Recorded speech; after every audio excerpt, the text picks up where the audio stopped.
The warehouse smelled of rot and secrets.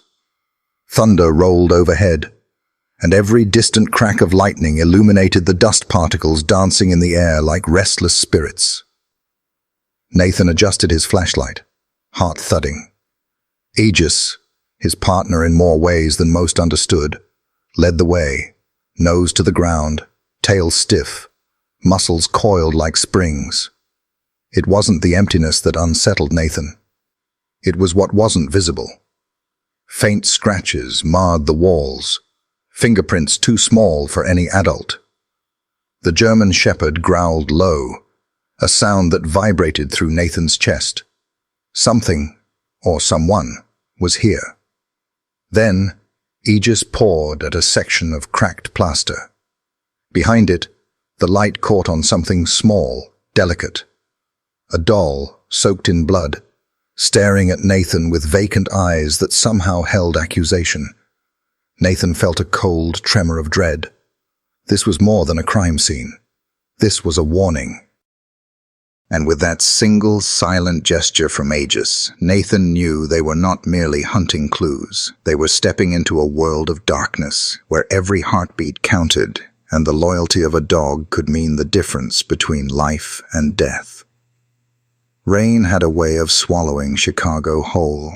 Not the gentle kind that washed dust from sidewalks, but a relentless curtain of water that blurred the edges of the world, turned neon lights into smears of red and blue, and made even the bravest pedestrians quicken their pace.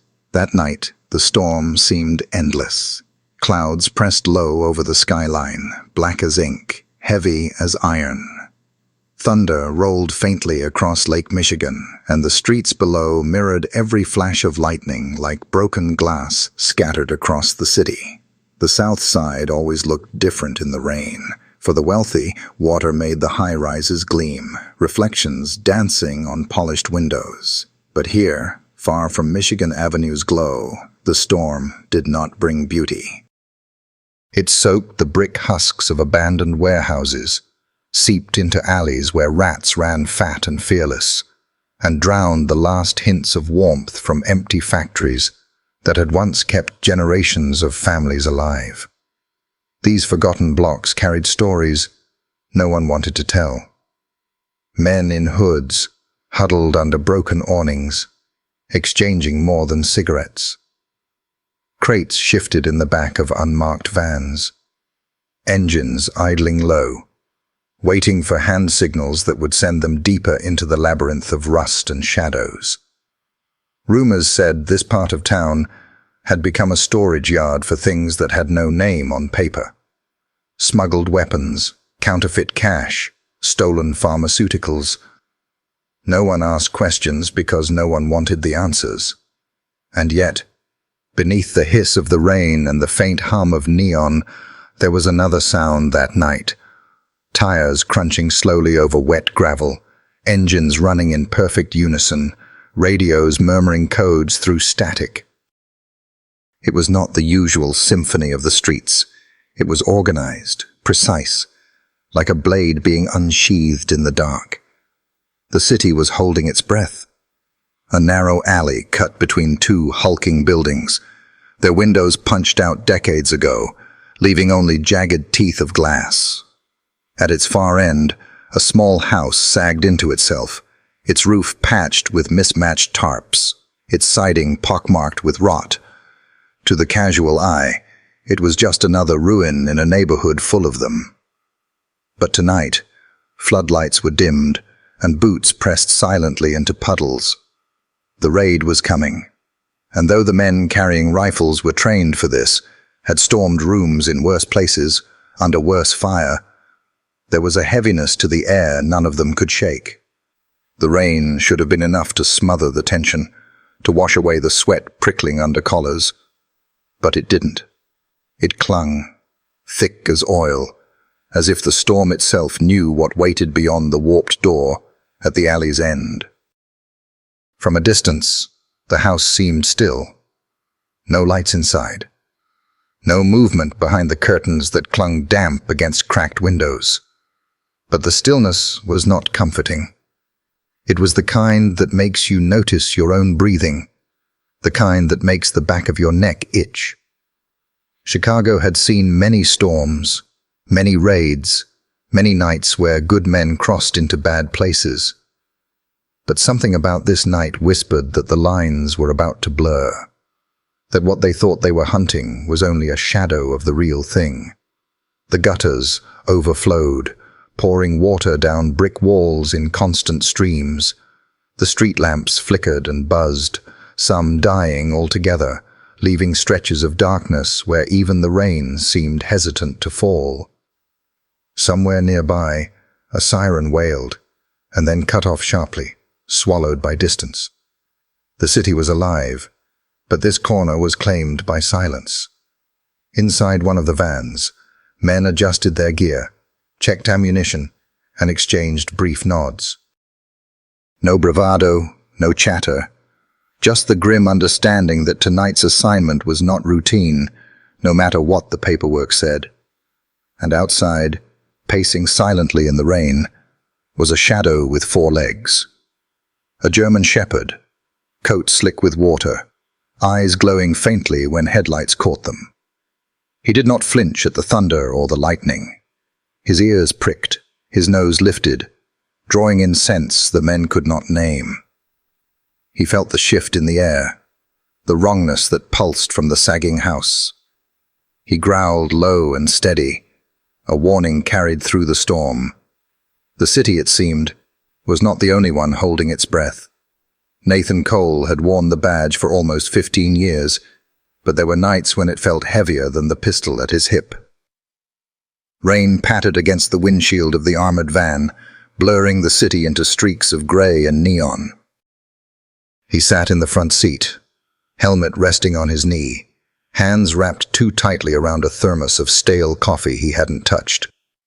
His men thought he was just steadying himself before the raid, but the truth was simpler, quieter. He was lost in memory. There were cases a cop could file away and forget.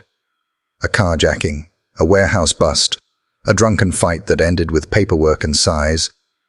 And then there were the others, the ones that lingered, whispering in the dark corners of his mind when sleep was thin.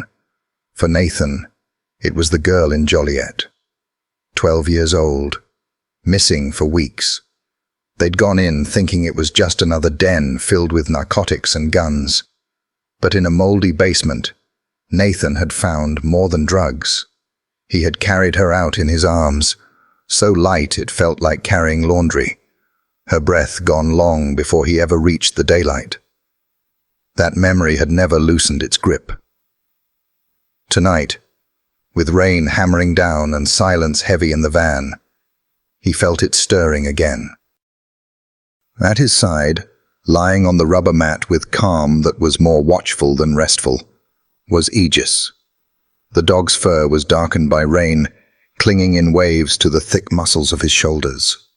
His amber eyes followed every movement, Nathan adjusting the strap of his vest, the men in the back chambering rounds, even the rhythm of the windshield wipers. Nothing escaped him. Aegis had been Nathan's partner for 4 years.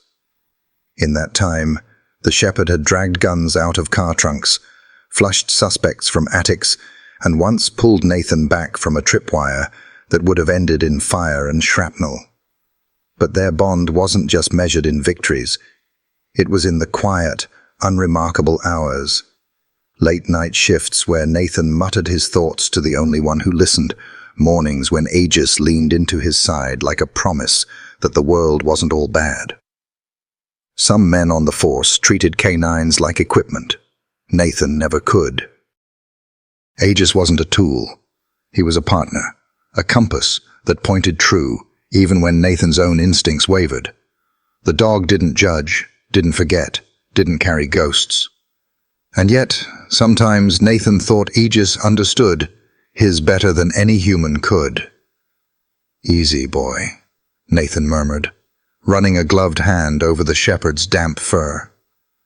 The dog huffed, leaning into the touch, then turned his gaze back to the rain-slick world outside.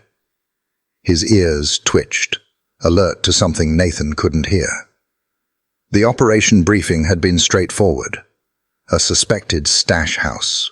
Nothing more. Guns and contraband. Maybe a handful of smugglers. The kind of raid Nathan's team had run 100 times. Yet every instinct in his body rebelled against the word routine. Something about the way intelligence reports skirted details, the unease in Aegis's posture, the memory of Joliet clawing at the back of his mind. None of it let him breathe easy. He looked back at his men.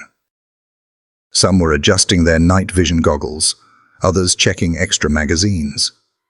They were good officers, steady under fire, but they were young. Too young to know how fast a raid could go from clean to catastrophic. Nathan had seen it before. Plans unraveling in seconds, lives hanging in the space of a single wrong step. He caught one of the rookies glancing at him, eyes full of nervous energy. Nathan forced a small nod, the kind that said, "We'll be fine," even if he wasn't sure. Aegis shifted, rising to his feet. His nails clicked softly against the floor. His body stiffened, nose pressed against the crack of the door, as though scenting something just beyond reach. A low growl rolled from his chest, deep enough to make the van seem smaller. The chatter inside went silent. Nathan's throat tightened. He trusted the dog's instincts more than any briefing. If Aegis felt it, danger was waiting. He leaned forward, peering through the rain-smeared windshield at the sagging house at the alley's end. To the untrained eye, it was just another ruin among hundreds. But Nathan had learned long ago that evil never announced itself with banners. It hid in peeling paint and locked doors, in places where no one bothered to look twice. The thermos of coffee sat untouched beside him. He reached for his helmet instead, pulling it down until the chin strap pressed against his jaw. His hand brushed Aegis's collar, the steel tag clinking faintly. The dog's muscles quivered, not from fear, but from readiness, a taut wire waiting to be unleashed. Not routine, Nathan whispered to himself. His voice was swallowed by the storm, but Aegis's ears flicked as though he had heard. The van jolted to a stop. The signal was given. Nathan's men moved quickly, sliding the door open, rain rushing in like a living thing.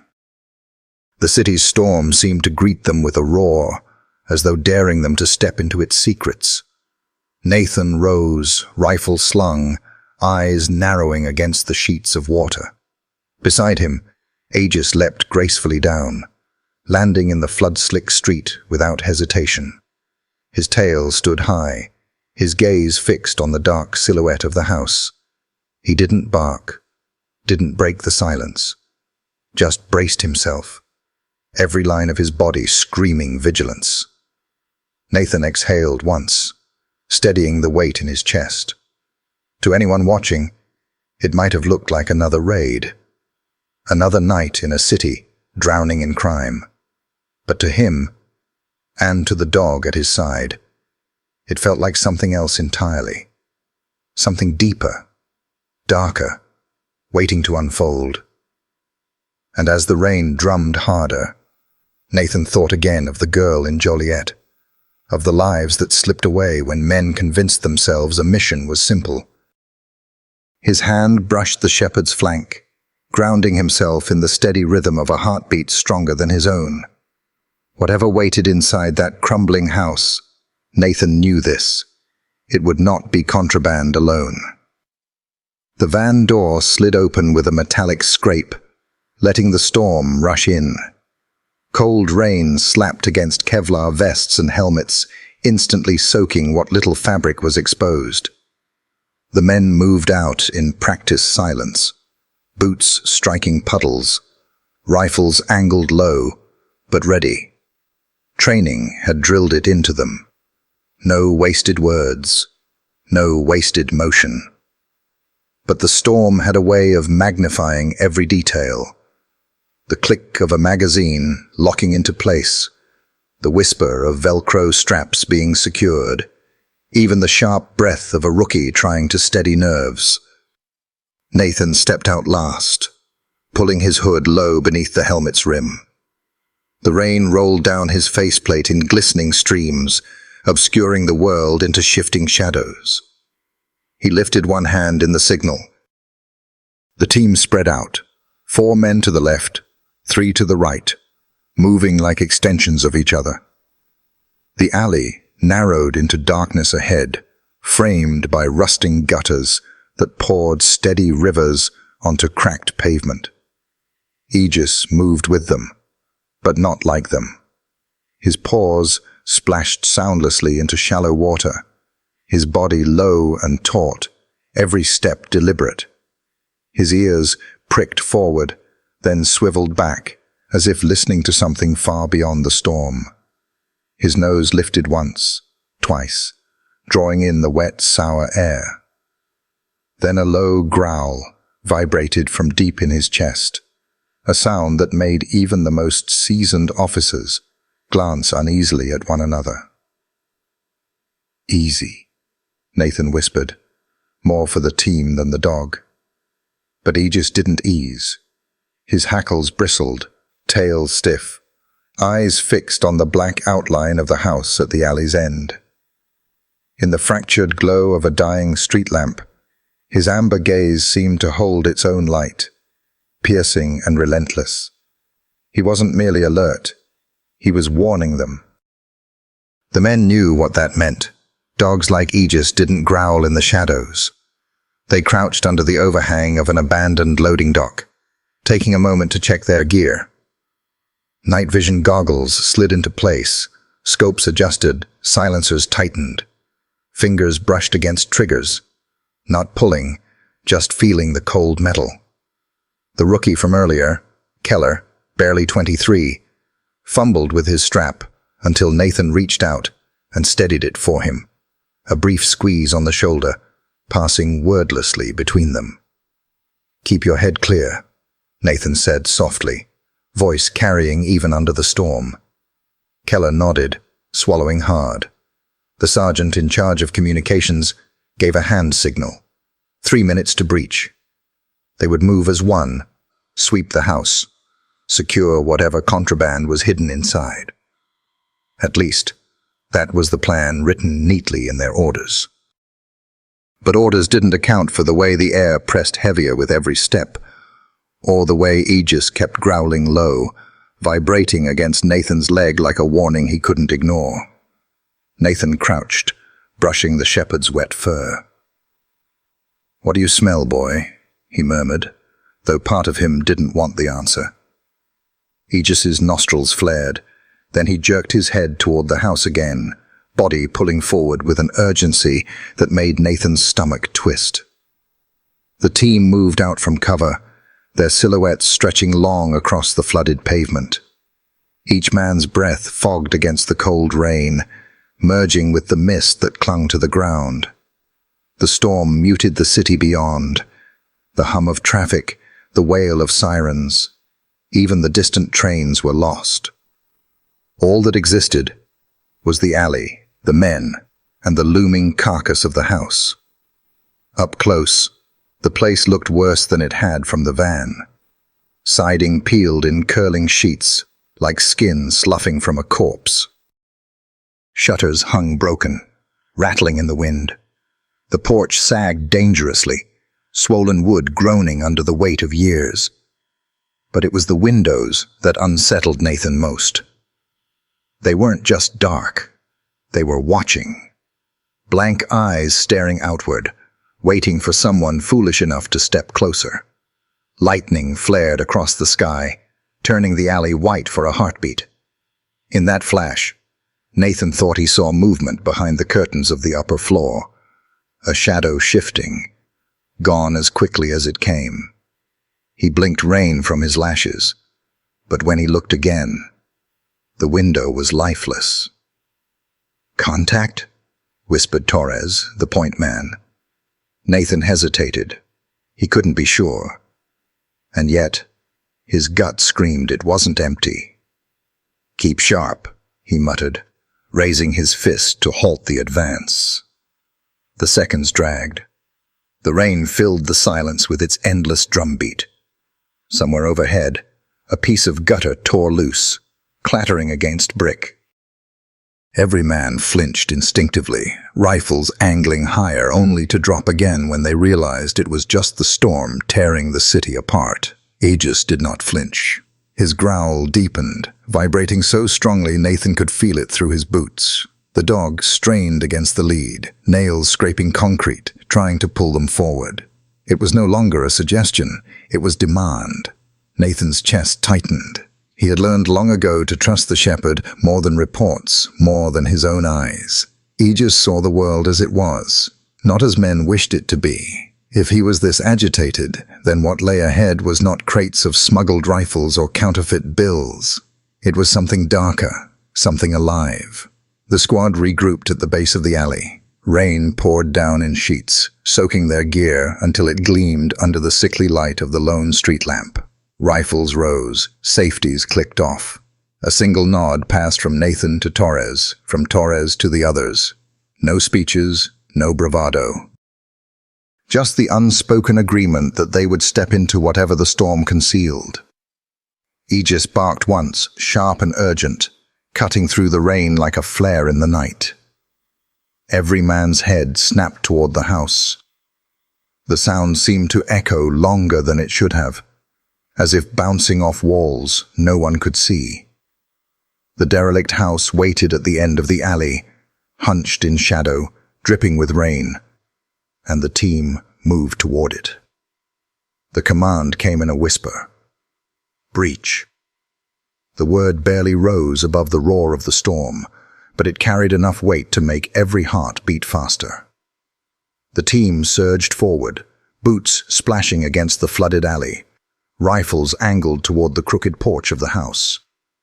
The rain came down harder, hammering helmets and vests until it sounded like 1,000 impatient fingers drumming against steel. Torres took point with the ram, a hulking piece of iron that glistened under the streetlight. He planted his boots, nodded once to Nathan, then swung. The impact was a thunderclap of wood and iron, so loud it seemed to challenge the storm itself. Splinters sprayed outward, hinges groaned, the door shuddered but held. Again, Nathan hissed. Torres drove the ram harder. The second strike tore the lock clean, and the door buckled inward with a scream of wood giving way. Rain and men spilled into the house at once, the line moving quickly, rifles sweeping corners, flashlights cutting into the dark. The air inside hit them immediately. It wasn't just the stench of mildew clinging to rotting wallpaper. It wasn't only the sour tang of rust, the wet metallic taste that clung to every breath. No, there was something sharper, more sinister. The unmistakable bite of gunpowder. It hung low in the air, like smoke that had never quite cleared, like violence that had only just stepped aside to make room for them. "Clear left," one officer barked. "Clear right," came the answer. But Nathan didn't believe it. Nothing about this house felt clear. The beams from their flashlights cut across the warped floorboards, illuminating peeling linoleum, overturned chairs, a table half-eaten by mold. Wallpaper sagged in strips, crawling with black veins of damp rot. Water leaked steadily from the ceiling, dripping into pans that had long overflowed, puddles spreading like stains across the boards. It looked abandoned, but the smell told another story. Behind him, the rookie Keller gagged softly, trying to hide it under his breath. Nathan shot him a sharp look and motioned to keep moving. Aegis, tethered at his side, didn't hesitate. His nose pressed low to the ground, nostrils flaring, body quivering with intensity.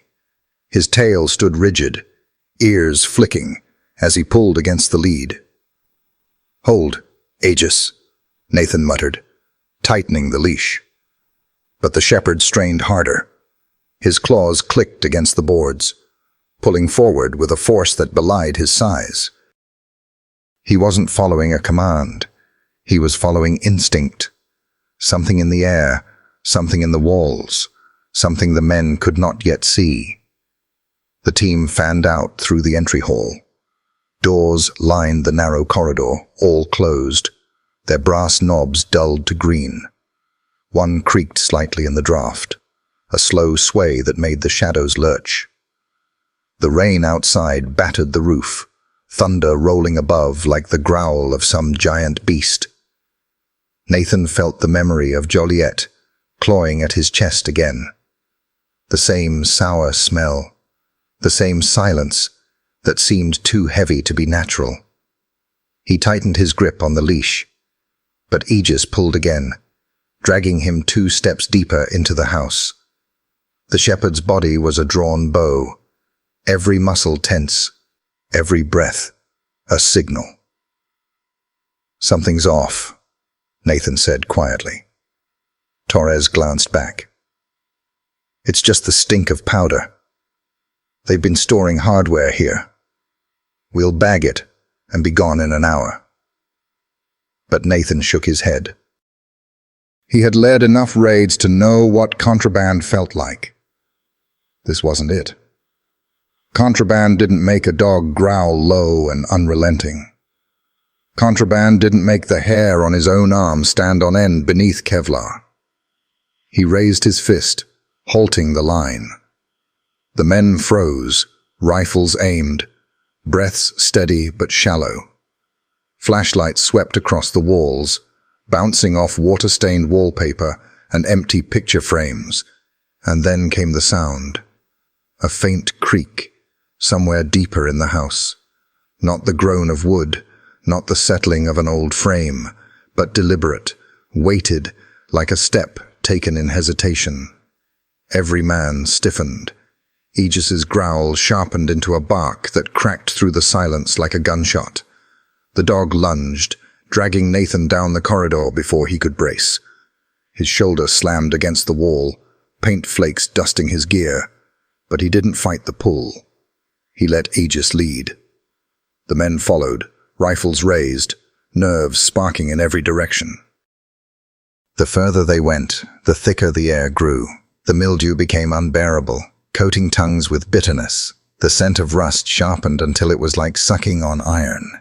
And beneath it all, gunpowder lingered, fading but fresh enough to make Nathan's pulse jump. Someone had fired inside this house recently. The corridor narrowed into a T-junction, doors on either side, one half open, revealing only darkness. Nathan motioned left. Torres led 2 men through, sweeping with lights and rifles. Nathan stayed with the others, following Aegis to the right. The shepherd dragged him past the closed doors, nose pressing low, tail cutting the air like a metronome of urgency. He stopped suddenly at a section of wall, barking sharp and furious, paws scratching against the damp plaster. Nathan's flashlight cut across the spot. At first, it looked ordinary, just cracked wallpaper and swollen wood. But then he saw it. Faint grooves near the baseboard, as if something had been moved against the wall too often, too forcefully. The dog barked again, louder this time, and Nathan felt the dread tighten around his throat. This wasn't a storage house. It was something else. He raised his hand again, signaling the team to regroup. Rain pounded against the roof like fists. The storm outside was nothing compared to what he felt inside. He pressed his palm to Aegis's flank, steadying the trembling muscle beneath the fur. "Good boy," he whispered, though his own voice shook. And as the house groaned under the weight of rain, Nathan knew this was only the beginning. The storm outside roared like an ocean trying to break through the roof. But inside the house, it was Aegis who commanded the air. The German shepherd's barks slammed against the moldy walls, sharp and relentless, reverberating through the narrow corridor. His claws ripped at the cracked plaster, scattering flakes of damp paint and rotted wood across the warped floorboards.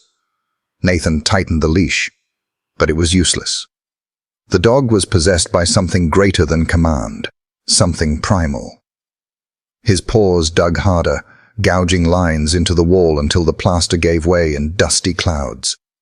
His body shook with urgency, every hair bristling, every sound from his throat vibrating with desperation. "Hold him back," Torres whispered, though his own voice trembled. "I can't," Nathan muttered. His hand clenched the leash, but he wasn't fighting. He knew this wasn't disobedience. It was revelation. Aegis had found something that demanded to be seen. The men raised their rifles, beams of light crisscrossing the dim hallway. Shadows twisted on the walls, jerking like puppets as Aegis tore at the plaster. Finally, with a sharp bark, the shepherd shoved his nose into the cavity he had made and withdrew.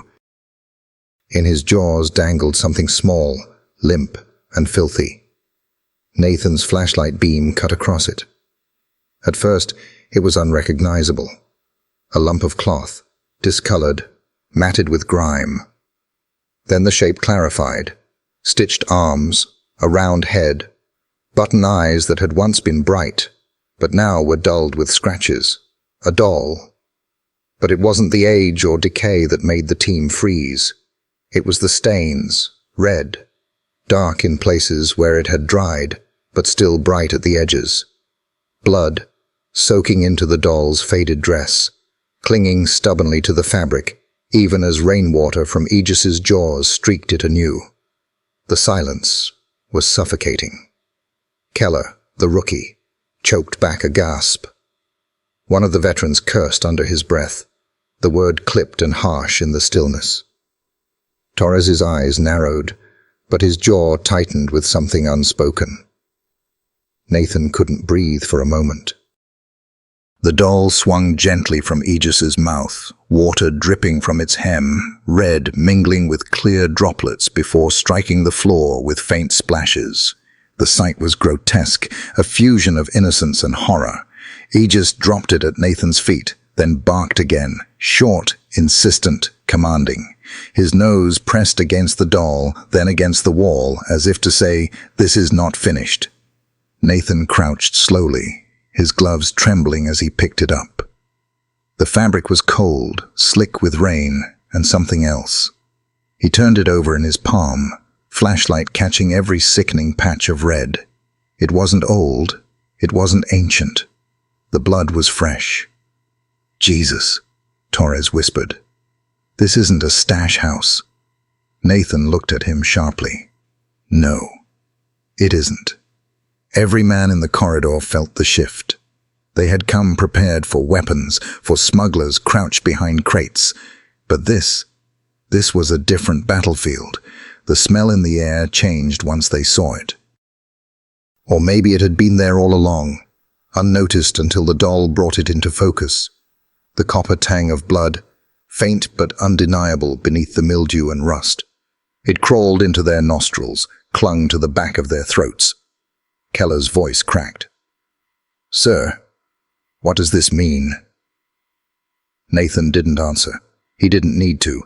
His gut had known from the start, and now Aegis had forced the truth into the open. This house was no den for contraband. It was a place where innocence had bled. Aegis pawed the wall again, frantic, whining now between barks. His eyes, sharp amber, glowing faintly in the light, locked on Nathan's as if pleading for him to act. Nathan felt the weight of those eyes like a hand on his chest. The shepherd wasn't just showing him evidence. He was demanding justice. Nathan rose, a doll clutched tightly in his fist. His voice, when it came, was hoarse but steady.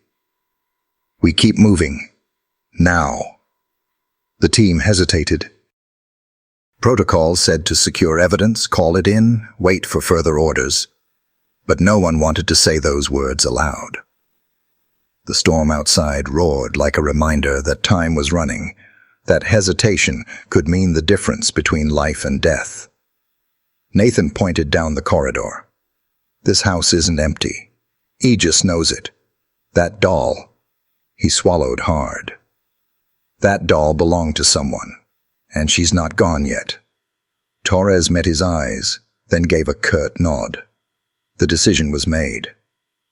The men reformed their line, rifles tight, beams steady, but the rhythm of their breathing betrayed them. They weren't walking into a bust anymore. They were walking into a nightmare. Aegis surged forward, nose pressed low, dragging Nathan deeper into the dark. Every step seemed heavier, every board groaning louder beneath their boots. The house wasn't resisting them. It was swallowing them whole. And Nathan couldn't shake the image burned into his mind. A child, somewhere beyond these walls, waiting in silence, her life tethered to the bloody fabric of a doll that now rested in his hand. The shepherd barked once more, urgent and raw. The hunt had changed. The doll lay on the warped floorboards like a wound that refused to close. Its faded fabric was drenched, red stains spreading darker under the beam of Nathan's flashlight. The storm outside raged against the roof.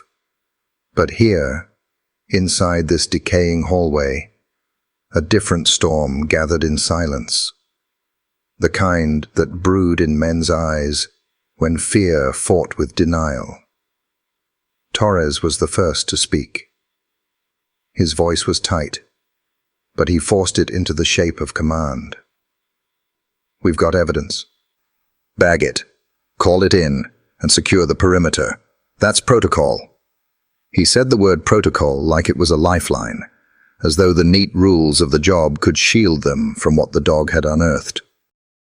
Keller, the rookie, shifted nervously, his rifle trembling in his hands. "But, sir, if that doll belongs to a kid, shouldn't we—" "Stop." Torres cut him off sharply, but his tone cracked under its own weight. He looked to Nathan as if seeking reinforcement, a fellow veteran to anchor the line. But Nathan didn't give it. His eyes were locked on Aegis.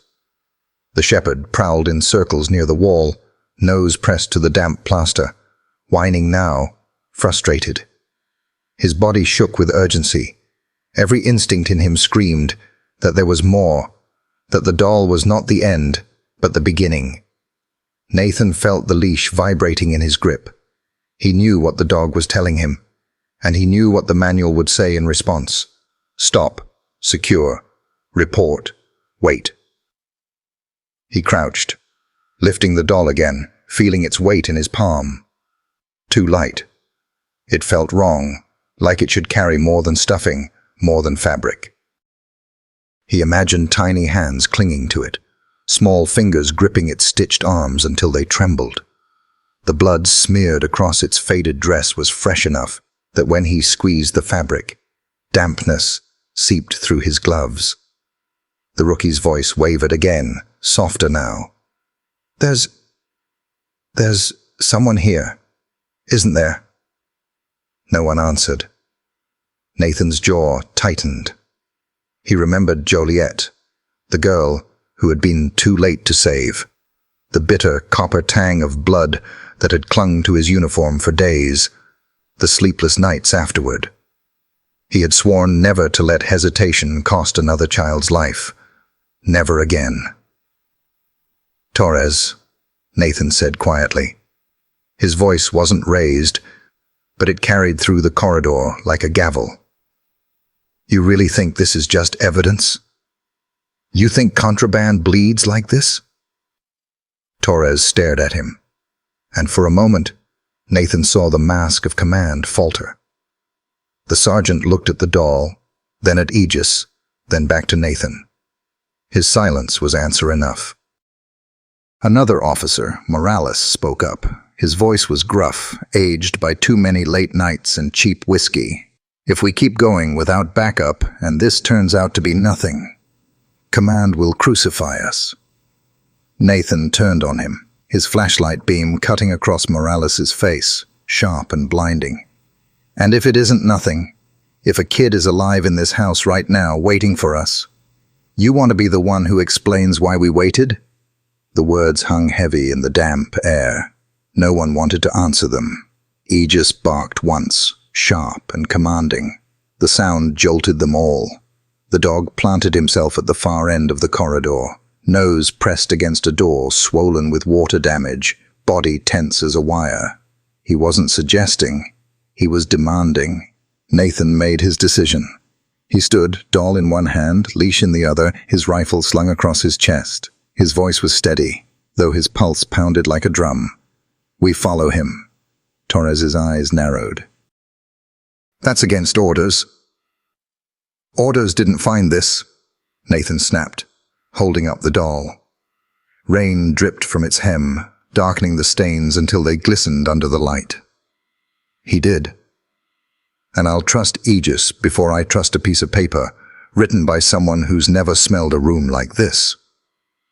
The men looked at each other, tension flickering across their faces. Some nodded, faint and uncertain. Others stared at the ground. But none moved to stop him.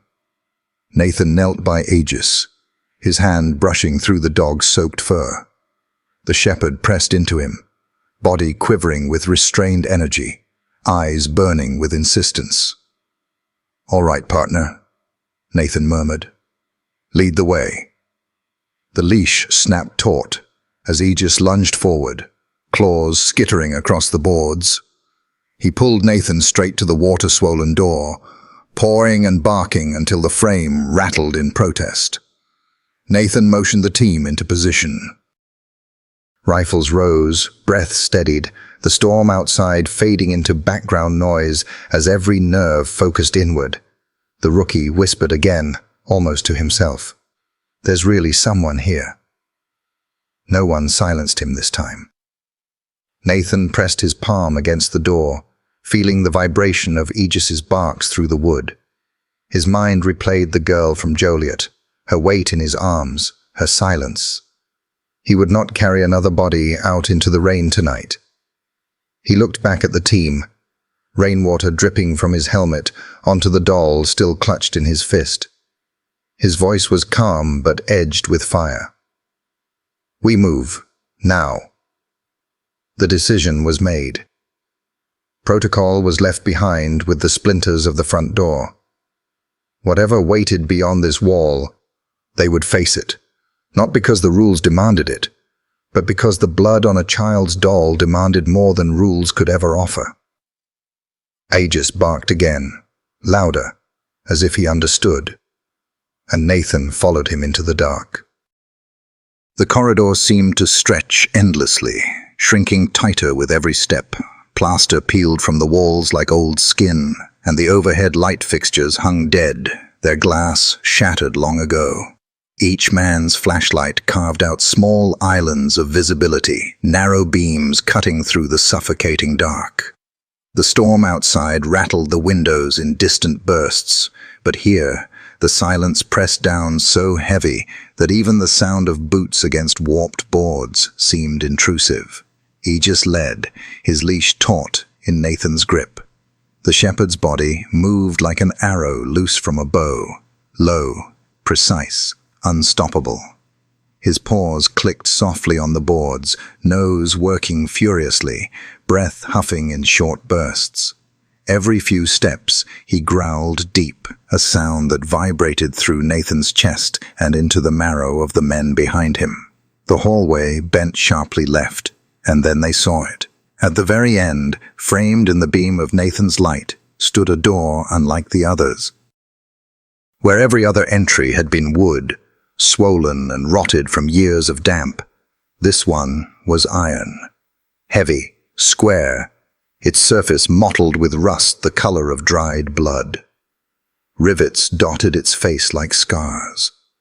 The handle was a steel bar, corroded but unbroken, and across the threshold, the floor bore faint scratches, marks of something being dragged in or out. Aegis stopped cold, tail stiff, ears locked forward. He barked once, sharp and clipped, then lunged toward the door, claws scraping the floor. His body bristled, every hair raised, every muscle vibrating with the urgency of what lay behind it. Nathan tightened his hold, heart pounding. He stepped forward, pressing a gloved hand against the surface. It was cold, too cold for the humid rot of the rest of the house. The chill seeped through his glove, up his wrist, anchoring itself in his bones. Then came the sound. A faint metallic creak, so soft at first he thought it was the storm shifting the gutters.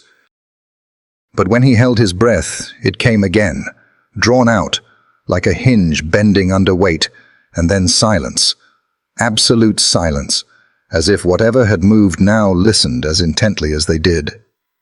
Keller whispered, voice thin and trembling. "There's someone in there." Nathan's eyes swept his men. No one contradicted it. The weight of the truth had already sunk in. "Check it," Torres ordered, but his voice carried none of the usual authority.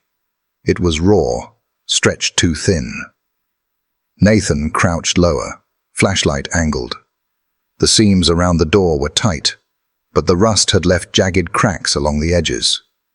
He could feel air bleeding through, a cold draft carrying with it a scent that tightened his throat. Sweat, stale and acrid. And beneath it, faint but undeniable, fear. Aegis whined, pressing his nose into the seam, pawing furiously. His nails screeched across the metal with a sound that set teeth on edge. He barked again, louder this time, chest heaving. He wasn't just alerting, he was pleading. Nathan rose, voice hard. "We need to get through." "Key? Bolt cutters?" Morales asked quickly, already knowing the answer. Nathan shook his head. The handle had no visible lock. Whatever sealed it was buried deep inside. "Explosives," he said grimly. The word filled the hallway with new tension. Explosives meant risk, noise, shrapnel, the chance of hurting whoever was on the other side. But explosives also meant time saved, and time, Nathan knew, was the only currency that mattered when children might be involved. Torres cursed under his breath. "You're going to get us crucified." Nathan turned, flashlight catching Torres's face. "Better that than carrying a body bag out of here." His voice was calm, almost too calm, but his eyes burned. No one argued after that. The men moved quickly, practiced hands retrieving a small breaching charge from a pack. They worked in silence, motions precise. Adhesive strips pressed to metal, wires connected, a detonator checked twice, 3 times. The only sound was their breathing, the patter of rain, and the restless growl of Aegis pacing before the door. Nathan crouched beside the shepherd, brushing his hand through the damp fur along his spine. "Easy, partner. Just a little longer." But Aegis did not ease. He stared at the door as though he could see through it, his eyes alive with urgency. For a fleeting moment, Nathan thought he saw himself reflected there. Not the seasoned officer, but the man who still carried ghosts. The man who had once been too late. "Ready," Morales whispered. The charge was set. Wires gleamed faintly under the flashlight beams, slick with moisture. The men backed into position, rifles raised, shoulders squared. Their breaths came shorter now, fogging inside their masks. Every eye was fixed on Nathan. He held the detonator in one hand, the doll still in the other. Its stained fabric brushed against his glove, reminding him what this was all for. He swallowed once, throat raw, and nodded. "On my mark." The storm outside growled, thunder shaking the roof. Rain slammed against broken windows, but here in the hallway, the world had gone silent again, waiting for their decision. Nathan's voice cut through the dark. 3, 2, 1. His thumb pressed the trigger. The hallway erupted in a flash of light and sound, the steel door shuddering under the blast. Rust and dust burst outward, filling the corridor with acrid smoke. Aegis barked furiously into the chaos, ears flat, body surging forward. And as the echoes faded into the storm, the door stood broken, ajar. Something waited beyond. The explosion still rang in their ears when the smoke began to clear. Rusted fragments of the door lay scattered across the warped floorboards, edges still glowing faintly with heat. A gaping hole now yawned where the steel had once sealed the hallway, and from within came a gust of air, stale, damp, carrying the scent of rot and something far worse. For a moment, no one moved. Their flashlights wavered, beams cutting through the dust and smoke. The silence beyond the breach was suffocating, so complete it seemed to press back against them. Then Aegis lunged. Nathan tightened the leash instinctively, but the shepherd pulled with a force that nearly yanked him off balance. The dog's growls rolled low and thunderous, chest heaving, teeth flashing in the light as he strained toward the opening. His nose quivered, ears pinned forward. Whatever was inside, he could feel it. Life, fragile and waiting. "Move!" Nathan barked. His voice sliced through the paralysis. The team surged forward, rifles raised, lights cutting into the dark chamber beyond. The beams caught on concrete first. Bare walls stained with damp and mildew. A floor littered with rusted chains and scraps of cloth. Then the light shifted, steadying, and the shadows gave way to something that froze every man in place. In the center of the room, beneath a single dangling bulb that barely flickered, sat a wooden chair. And in that chair was a child, a girl. She couldn't have been more than 8, her limbs thin as reeds, her skin sallow and bruised. Rope bound her wrists to the chair's arms, coarse and frayed, but pulled cruelly tight, cutting into flesh rubbed raw. Her ankles were lashed to the legs, leaving her body rigid, helpless. Strands of hair clung to her damp face, tangled and matted. Her lips trembled, cracked from thirst. But it was her eyes that stopped them, wide, hollowed by days or weeks of fear, yet still alive. They darted at the sudden burst of light, flinching against it, then locked onto the figure in the doorway. Not the men with rifles. Not Nathan. Not Torres. Aegis. The shepherd had pulled to the end of the leash, body thrust forward, growl dying into a soft, urgent whine. His amber eyes locked with hers across the room. For a long moment, it was as if the storm, the men, the house itself disappeared. It was just the child and the dog, her gaze clinging to him like a drowning hand, grasping for something solid. And then her eyes shifted lower, to the doll still clutched in Nathan's hand. Her lips parted, her chest rose in a shallow, ragged breath, and in a voice so thin it was almost swallowed by the storm outside, she whispered, "That is mine." The words struck like a hammer. Nathan froze, the blood-stained fabric heavy in his palm. The room tilted around him. This wasn't just evidence. It wasn't a coincidence. The doll belonged to her.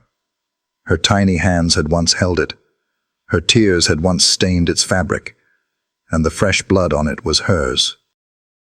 The rookie Keller made a choked sound, his rifle trembling as his eyes filled. Even Torres, hardened by years on the job, lowered his weapon slightly, his jaw tightening against something he couldn't control. Nathan's breath shook. Slowly, carefully, he knelt, placing the doll on the floor. He gave the leash slack. Aegis moved forward immediately, padding across the damp concrete, nose brushing the ground until he reached the chair. His steps slowed as he approached, his growls silenced into soft, low whines. When he reached her, he sat back on his haunches, lifting his head until his eyes met hers again. The girl stared down at him, tears brimming, trembling lips quivering into something almost like a smile. Her gaze flicked once to the doll on the floor, then back to him. And then, for the first time, Her body moved of her own accord. One thin, shaking hand broke free from the rope's slack enough to reach forward, fingers brushing against the dog's wet furs. Aegis leaned in gently, pressing his warmth against her touch. He didn't flinch at her trembling. He didn't shy from the bruises or the dirt. He simply held still, solid, a heartbeat she could feel through her palm. Nathan's throat tightened painfully. He swallowed hard and stepped forward, his voice low, steady. "It's all right, sweetheart. You're safe now. We've got you." The girl blinked at him, but her eyes returned to Aegis, clinging to the shepherd, as though he was the only bridge she trusted between fear and safety. Nathan motioned to Torres. "Get those ropes off her, now." Torres moved, knife flashing, as he began sawing through the bindings. His hands shook despite himself, his breaths sharp. Keller covered the doorway, eyes wide and wet, muttering under his breath, "Oh God, oh God." When the first rope fell free, the girl let out a sound, half sob, half gasp, and curled immediately into Aegis, her small arms wrapping around his thick neck. The shepherd pressed closer, chest rising and falling against her, steady as the storm raged outside. Nathan bent, retrieving the doll from the floor. He brushed the damp fabric against his vest, though the stains would never vanish. He placed it gently in her lap. Her tears spilled then, silent streams cutting through the grime on her face. She clutched the doll to her chest with one arm, the other still tangled in Aegis's fur. Her eyes closed, and for the first time in however long she had been trapped in that room, she let herself lean into something warm, something alive. The men stood frozen, rifles slack in their hands. Hardened officers who had seen the worst their city could offer now found themselves silent, reverent, as though they were intruding on something holy.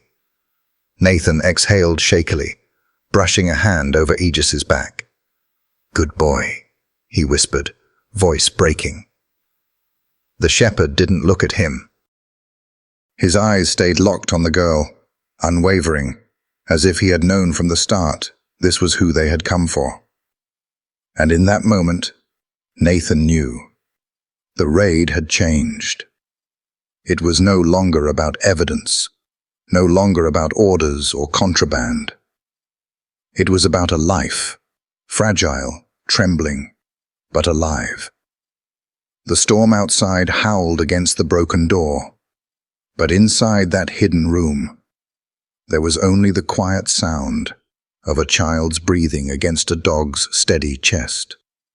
For a long moment, the room was only the sound of the storm, seeping in through cracks in the foundation. Water dripped from the ceiling in slow, steady beats, like a metronome counting down something unseen. The girl's whisper still hung in the air, faint but cutting through every layer of noise.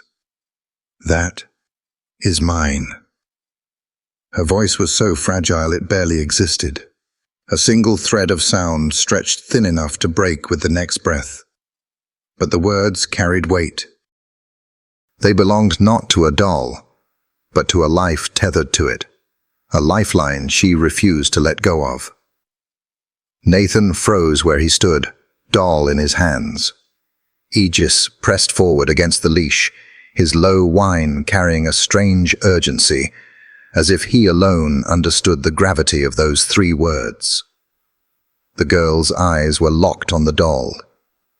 Not the men with rifles, not the breach in the doorframe, not the smoke still clinging to the air. Just the doll. Nathan swallowed hard, his throat dry despite the damp air. He crouched slowly, careful not to make sudden movements, lowering himself to her level. The doll swung gently in his hand, its blood-stained fabric catching the light of his flashlight. "This," Nathan said softly, his voice gentler than he thought possible inside a raid. This belongs to you? Her lips trembled. A tear slid down her cheek, cutting a clean path through the grime. She nodded almost imperceptibly, then whispered again, so faint they had to lean closer to hear. Mine. The men behind Nathan shifted uncomfortably. They weren't prepared for this, trained to breach doors, seize evidence, take down threats. Not this, not a child whose voice shook like glass, ready to shatter. Keller, the rookie, lowered his rifle entirely, his eyes glistening in the flashlight beam. She's just a kid, he muttered, disbelief cracking through his tone. Torres snapped quietly, "Stay focused." But his voice lacked conviction. His eyes, too, were fixed on the child, his grip on the weapon slackening. Nathan extended the doll toward her. She reached for it with a hand that shook violently, her fingers so thin he thought they might snap. The ropes still clung loosely to her wrist, where Torres had cut them free, leaving angry red welts on her skin. She clutched the doll against her chest, as if anchoring her own heart, tears spilling faster now, silent and unstoppable. Aegis moved closer, closing the last bit of distance with slow, deliberate steps. Nathan didn't stop him. The shepherd lowered his head, eyes locked on the girl, tail lowered but steady. He pressed his nose against her knee, a soft huff of breath leaving his chest. The girl sobbed quietly, then leaned forward, resting her forehead against his wet fur. Her arms tightened around the doll, but one hand slid outward, fingers tangling in Aegis's coat. Nathan's chest tightened painfully. The sight clawed at the old wound he carried from Joliet. But this time was different.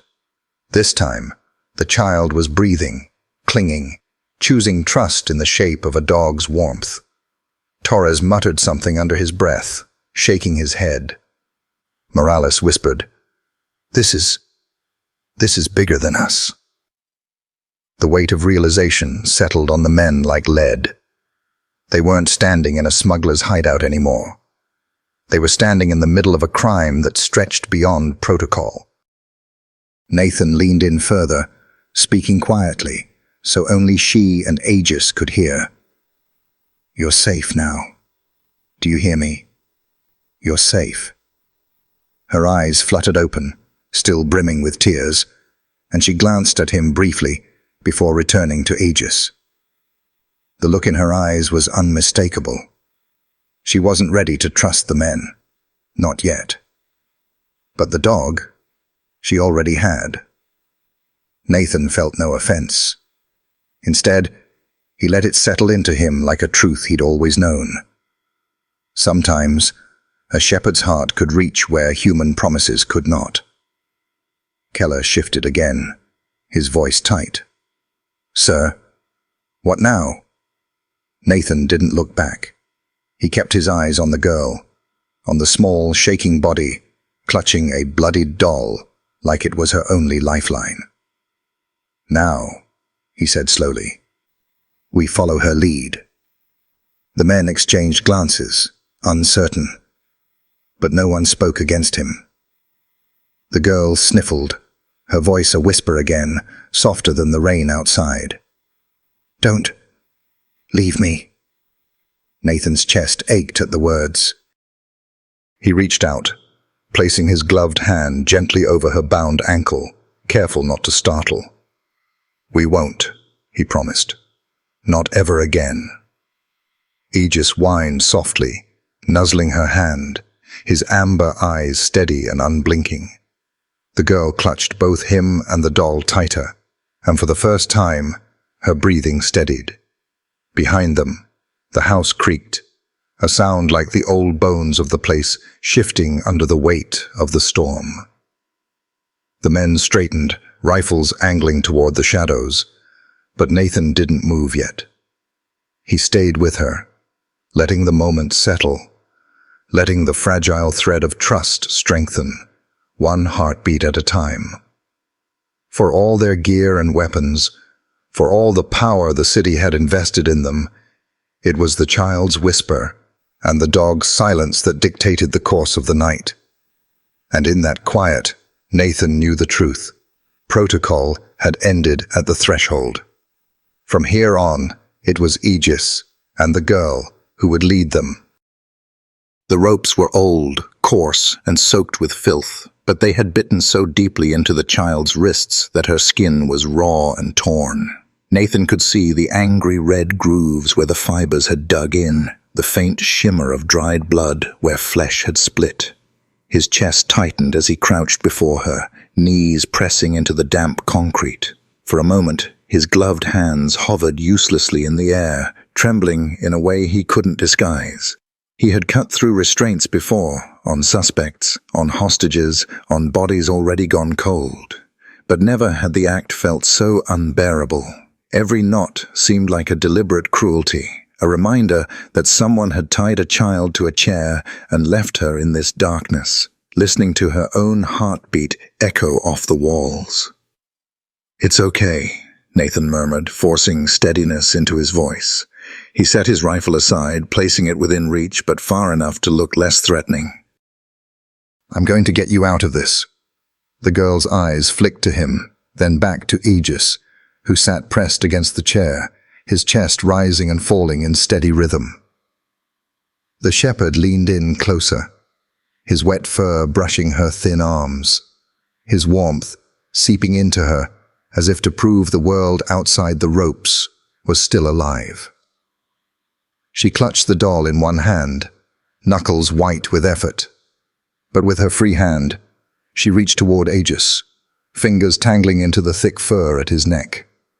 The dog stilled instantly, lowering his head so she didn't have to strain. He let her cling, his amber eyes unblinking, his body radiating calm that Nathan couldn't hope to match. Nathan forced his hands to move. He pulled his combat knife free from its sheath, the blade catching faint glints of light from the dangling bulb. He pressed it carefully against the first knot, angling it away from her skin.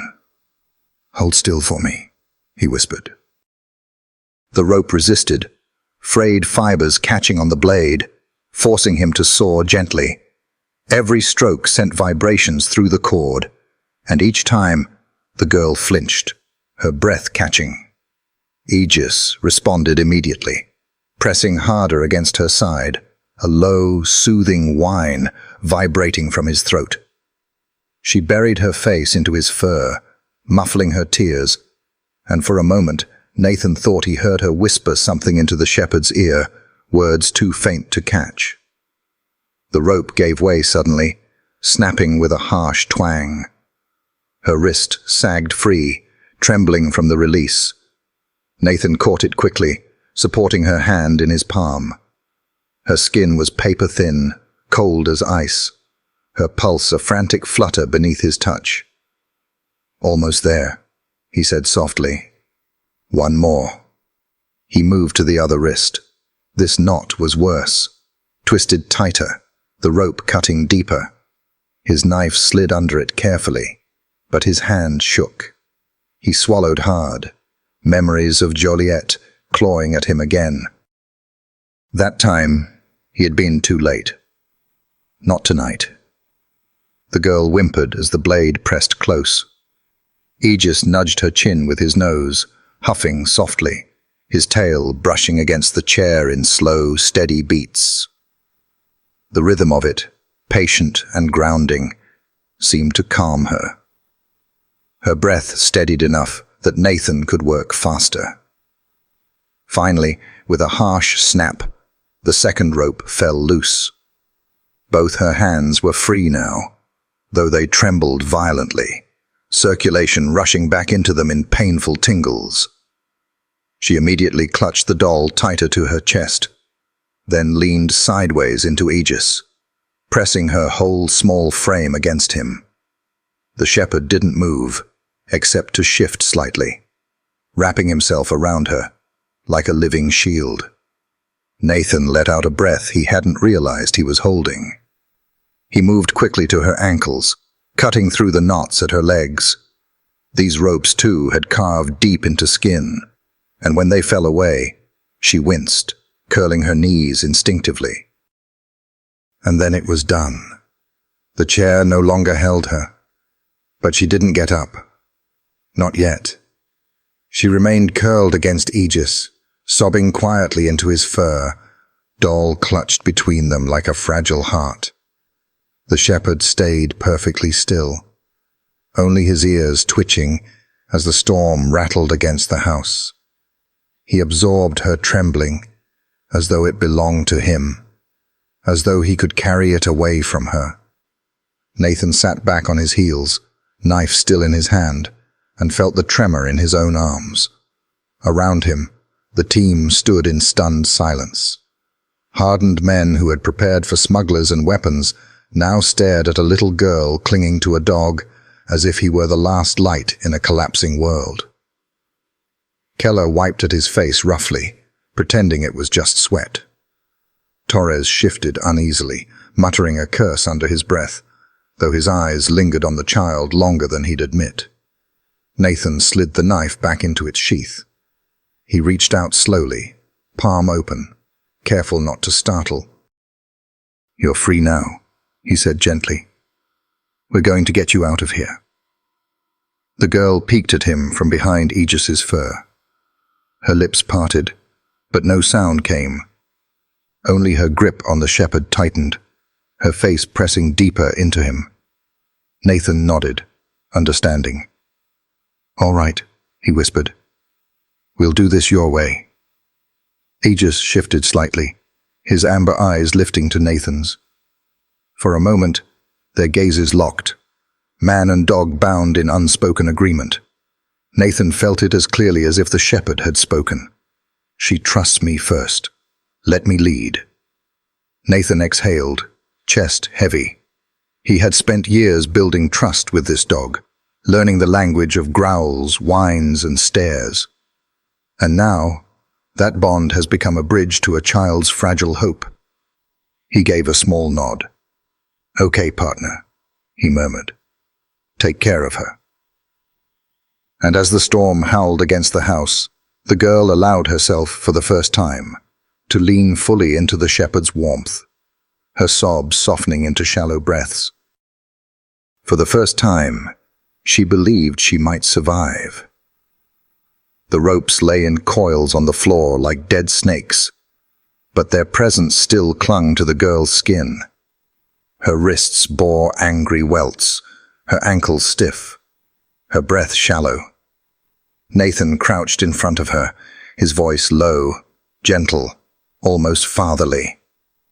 "We're leaving," he said. "You don't stay in this place another second." Her eyes, wide and uncertain, flicked from him back to Aegis, who stood pressed against her side. The shepherd's body trembled with restrained energy, ears pricked, nose working furiously. His amber gaze never left the shadows, his growls deep and steady. He knew the danger hadn't passed. Nathan reached forward carefully. "I'll carry you, all right?" She didn't answer. But when Aegis nudged her knee with his nose, she finally loosened her grip on the chair and leaned into Nathan's arms. She weighed almost nothing, too light for her age. Her doll was still clutched tight in her small hand, its bloodied fabric pressed against her chest. Nathan lifted her gently, adjusting his rifle strap across his shoulder. She trembled in his arms, but when her cheek pressed against his vest, she let out a thin sigh, as though some part of her had been waiting for this moment of escape. "Stack up," Torres ordered, his voice low, but urgent.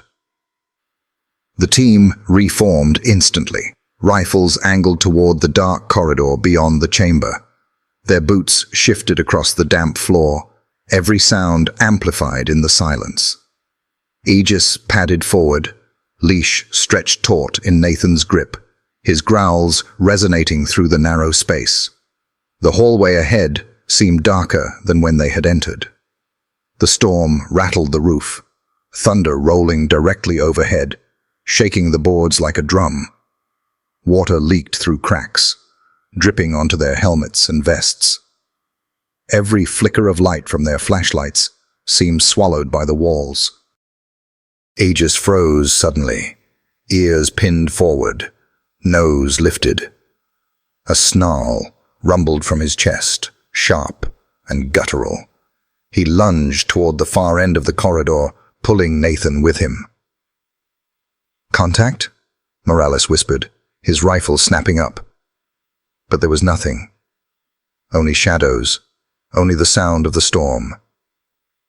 Nathan's grip tightened on the leash. "Easy, boy. Lead us out." The shepherd snarled once more, then resumed his pace, every step sharp and deliberate.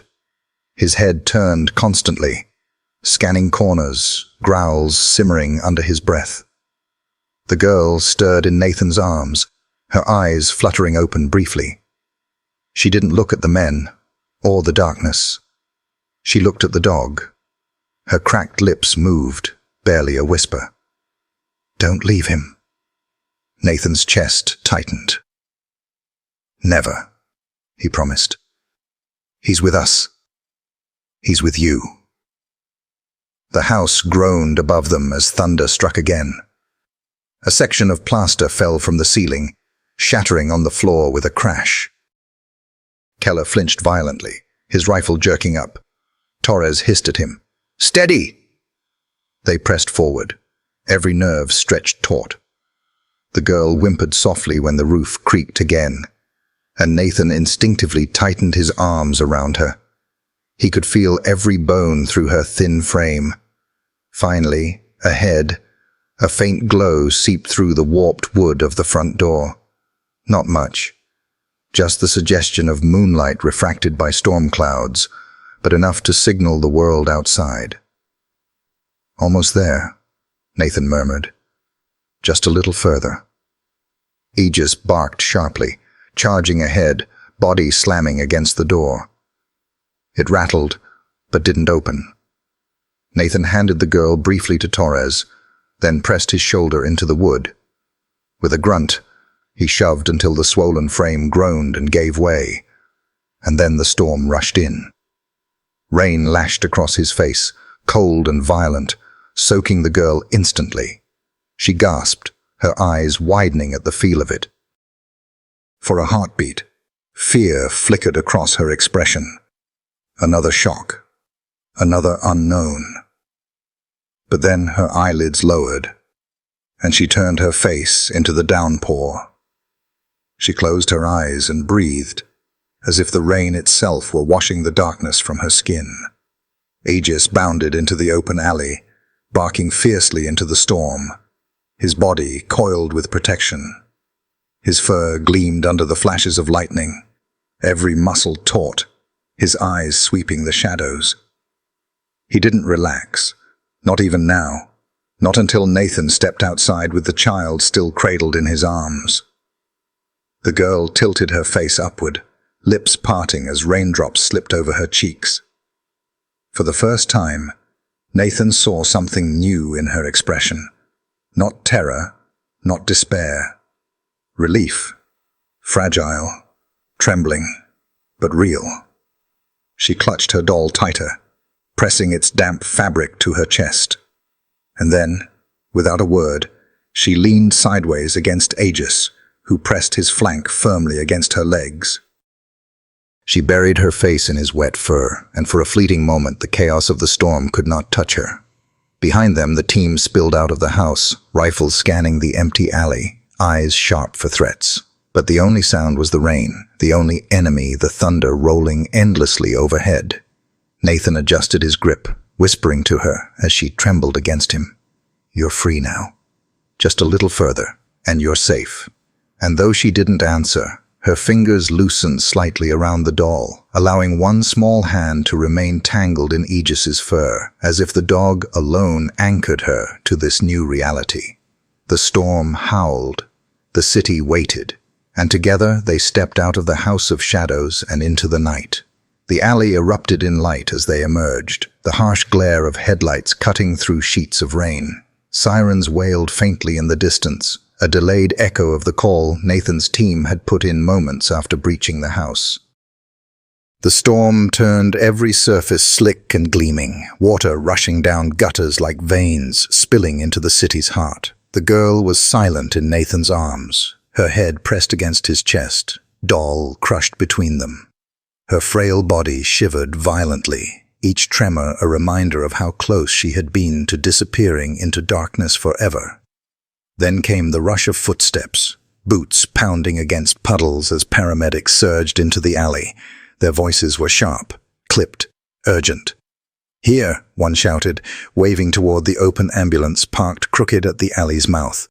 Its back doors gaped like arms waiting to receive her, interior glowing with sterile white light that felt too clean, too foreign after the house's rot. They reached Nathan quickly, hands already pulling blankets from sealed packs. "We've got her," a medic said firmly, eyes flicking briefly to the ropes still dangling from her ankles, then to the bloodstains smeared on the doll. His jaw clenched. "Set her down here." Nathan hesitated. His arms tightened instinctively around her, as though surrendering her too soon might let the night steal her back. The girl stirred weakly, fingers tangled in his vest, refusing to let go. But Aegis moved first. The shepherd pressed against Nathan's legs, then nudged the girl gently with his nose. Her eyes fluttered open, and when she saw him, her grip loosened enough for Nathan to lower her carefully onto the waiting stretcher. Blankets swarmed her instantly, thick, sterile, warmed from heaters inside the ambulance. The medics tucked them around her small body, leaving only her pale face visible. She gasped at the sudden heat, a sound both startled and relieved. For a moment, her eyes darted wildly, searching for the dog. Aegis stepped forward, paws splashing into a puddle, and stationed himself at the stretcher's side. His body blocked the rain, his chest pressed against the metal edge. The girl's trembling hand emerged from beneath the blankets, reaching for him. Without hesitation, the shepherd lowered his head until her fingers sank into his fur. "She's hypothermic," one medic muttered, shining a penlight into her eyes. "Pulse is rapid but weak. We need to move now." Another medic leaned close to Nathan. "What the hell happened there?" Nathan shook his head, rain dripping from his helmet onto his soaked vest. His voice was low, strained. "Not contraband. Not what we were told.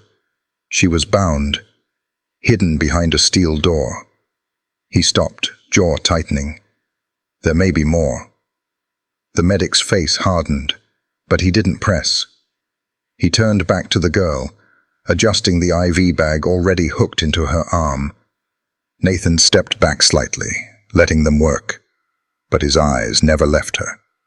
Rain pounded against his gear, soaking him through, yet he barely felt it.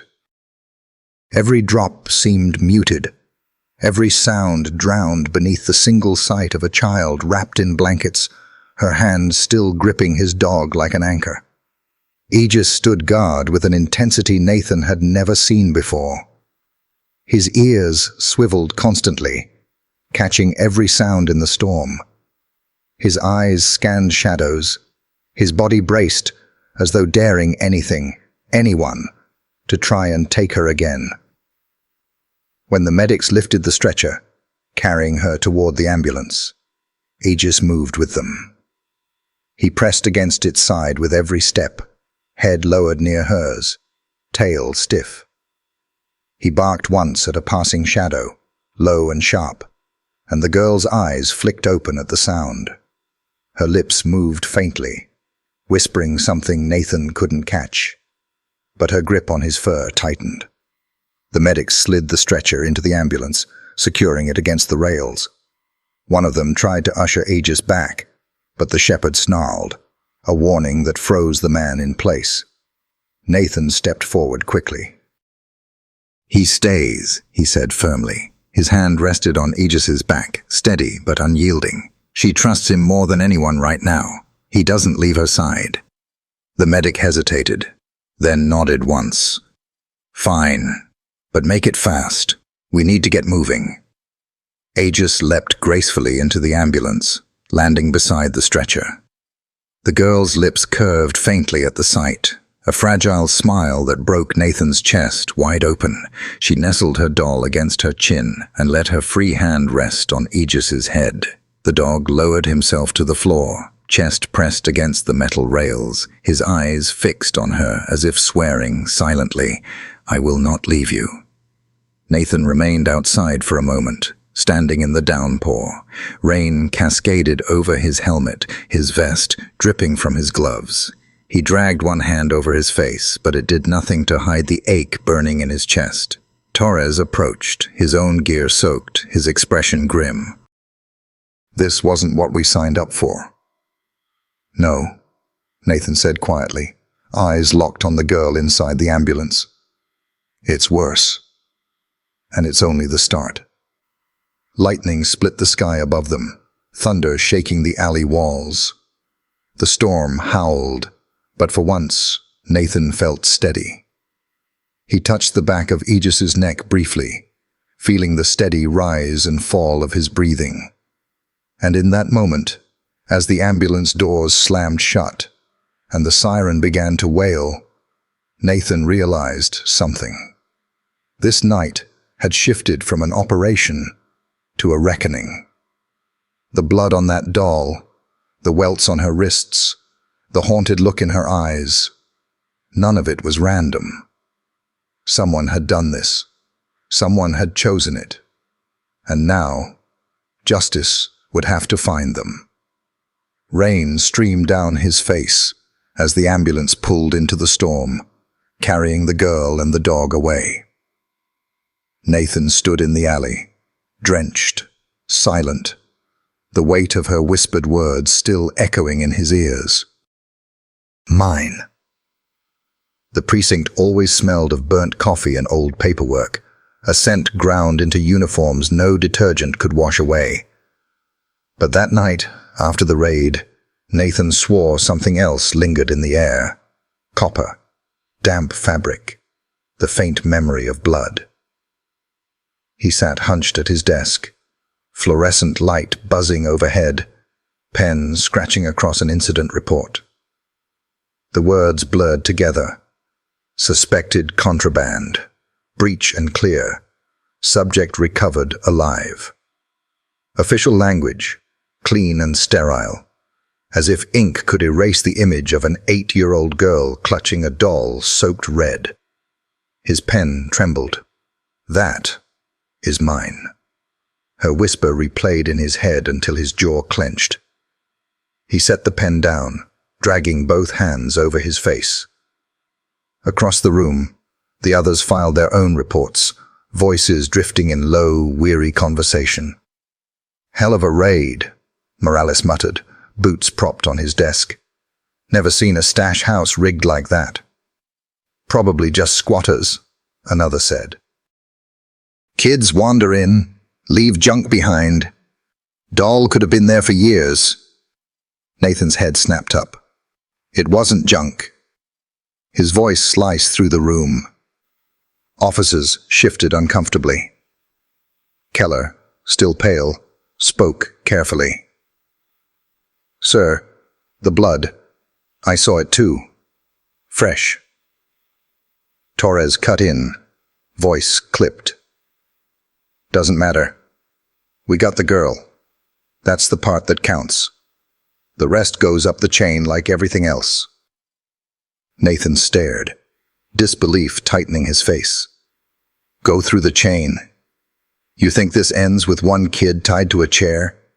You think that doll just happened to be waiting for us?" Silence answered him. Pens scratched. Eyes dropped to paper. He slammed his pen down, the crack echoing. "You all felt it. That smell. That silence. That door. You know damn well that wasn't just a stash house." The fluorescent buzz filled the pause. Finally, Torres sighed. "Nathan, you've been doing this too long. You see ghosts everywhere. We saved the kid. That should be enough. Nathan leaned forward, voice low and rough. I carried a body out of Joliet because we thought the same way. You want another, because that's where this is headed. Torres looked away. No one else spoke. Nathan sat back, fists curled, the hollow words on the page mocking him. He tore the report free, crumpled it, tossed it in the trash. A low whine broke the silence. At the far corner, Aegis lay on the tile, head on his paws, amber eyes fixed on Nathan. He hadn't touched his food. His ears twitched at every sound, body taut even here. Nathan crossed the room, crouched beside him, fingers brushing damp fur. You know it too, don't you? He murmured. This isn't over. Aegis huffed, eyes flicking toward the door. Nathan followed the gaze, then straightened. He picked up a fresh form and began writing again, not the sterile version, but the truth, the doll, the blood, the whisper, every detail, every sound. He slid the report into the file, but kept a copy for himself. Something told him he'd need it. He glanced down. Aegis's eyes had closed, but his ears still twitched, listening. Nathan whispered, "We're not done. Not by a long shot." The kennels at headquarters were meant for rest. Clean straw bedding, bowls filled with food and water. After raids, most dogs collapsed into sleep. But that night, Aegis did not. He stood at the far edge of his enclosure, back to the untouched bowl. Rain streaked the high windows, each drop catching the faint security light. His body was taut, eyes fixed on the storm, as though waiting for it to answer. Nathan leaned against the chain-link door, helmet set aside, uniform heavy with damp. "You're not hungry?" His voice sounded like it belonged in a church. The shepherd didn't move. His tail hung low. Nathan stepped inside, crouched beside the bowl, holding out a piece of kibble. "Come on, partner. You need to eat." Aegis glanced once, ears twitching, then turned back to the window. A faint growl vibrated in his chest. Not for Nathan, but for whatever lingered beyond the glass. Nathan's throat tightened. Dogs carried memories too, not in words but in scents and echoes of fear. This one clung to both of them. "You can't let it eat at you," Nathan whispered. But even as he said it, he knew he couldn't follow his own advice. The doll swung in his mind's eye, fabric stained, Emily's fingers clutching it, her voice splintering. "That is mine." The shepherd pawed at the concrete, nails scraping sparks. Then he lifted his nose toward the storm. A sharp bark split the kennel air. Nathan flinched, then knelt, pressing his hand to the dog's shoulder. "What is it, boy?" Aegis didn't answer, but his posture told the truth. He wasn't waiting for rest. He was waiting for the scent, the trace, the unfinished business still out there. Nathan stared through the glass too. Rain blurred the city into streaks of gray and light. Somewhere out there, someone had tied a child to a chair and walked away free, his jaw set. He whispered, more to himself than to the dog, "This isn't finished, not by a long shot." Aegis huffed, pressing closer against his leg. His amber eyes never left the storm. Nathan stayed with him a long time, hand steady on fur, both of them bound to the same unease. The next morning, the hospital file lay open on Nathan's desk, its edges curled from damp fingers that had turned them too many times. Outside, the storm had thinned to drizzle. Inside, the precinct buzzed with routine, phones ringing, printers humming, but Nathan heard none of it. His eyes fixed on the typed words. Subject, female, estimated age, 8, malnourished, multiple contusions consistent with restraint, psychological state, withdrawn, unresponsive. Only verbal statement recorded, "That is mine," in reference to a blood-stained doll recovered at the scene. Since arrival, the patient has not spoken further. Exhibits distress when separated from K9 Aegis. Nathan traced the line describing her silence, as if pressure alone could change it. He remembered the crack in her voice, the weight in that single word, mine. It carried more truth than all the sterile sentences in this file. He leaned back, staring at the ceiling, the echo of her whisper still lodged in his chest. The others might call it closure. They might say the job was done, but Nathan knew better. He closed the file slowly, setting it aside, then reached down to scratch Aegis behind the ears. The shepherd pressed closer, amber eyes steady, as if to remind him they weren't alone in this fight. Nathan whispered, low enough for only the dog to hear, "We'll follow it through, partner, wherever it leads." Outside, drizzle streaked the glass. Inside, the promise settled like iron. Across the room, Torres approached, dropping another stack of reports onto a table.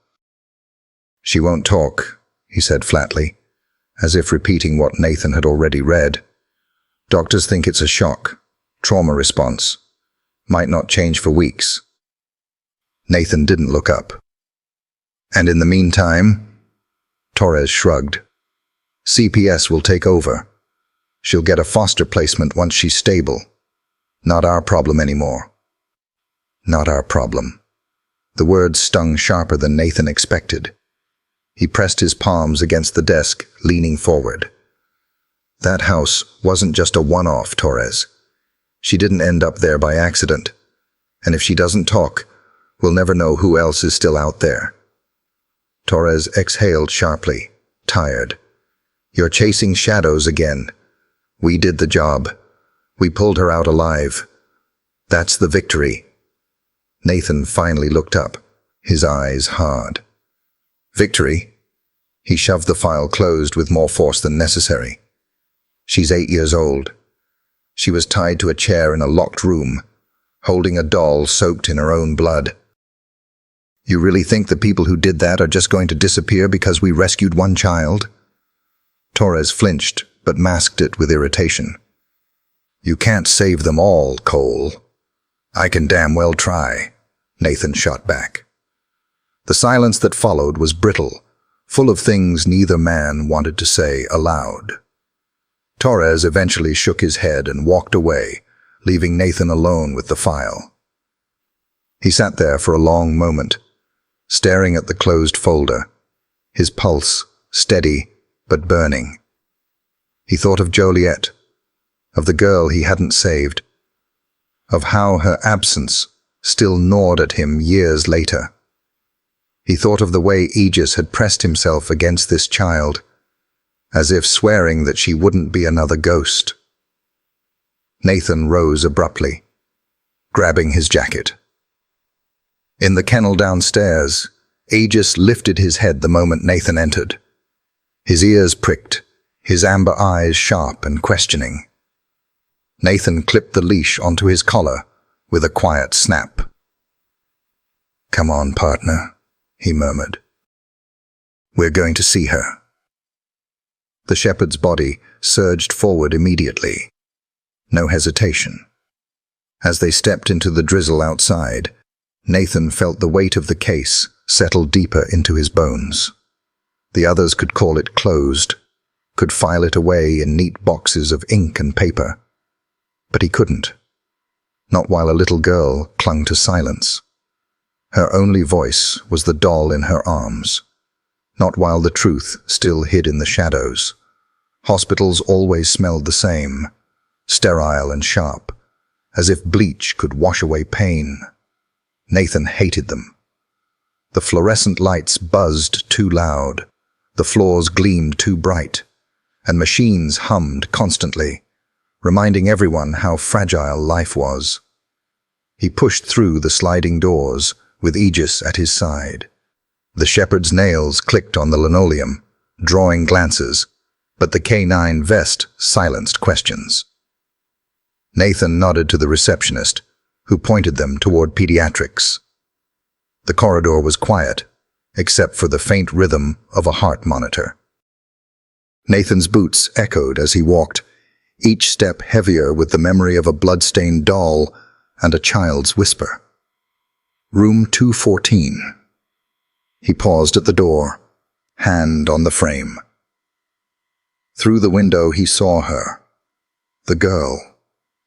The intake nurse had named her Emily, when no record appeared in the system.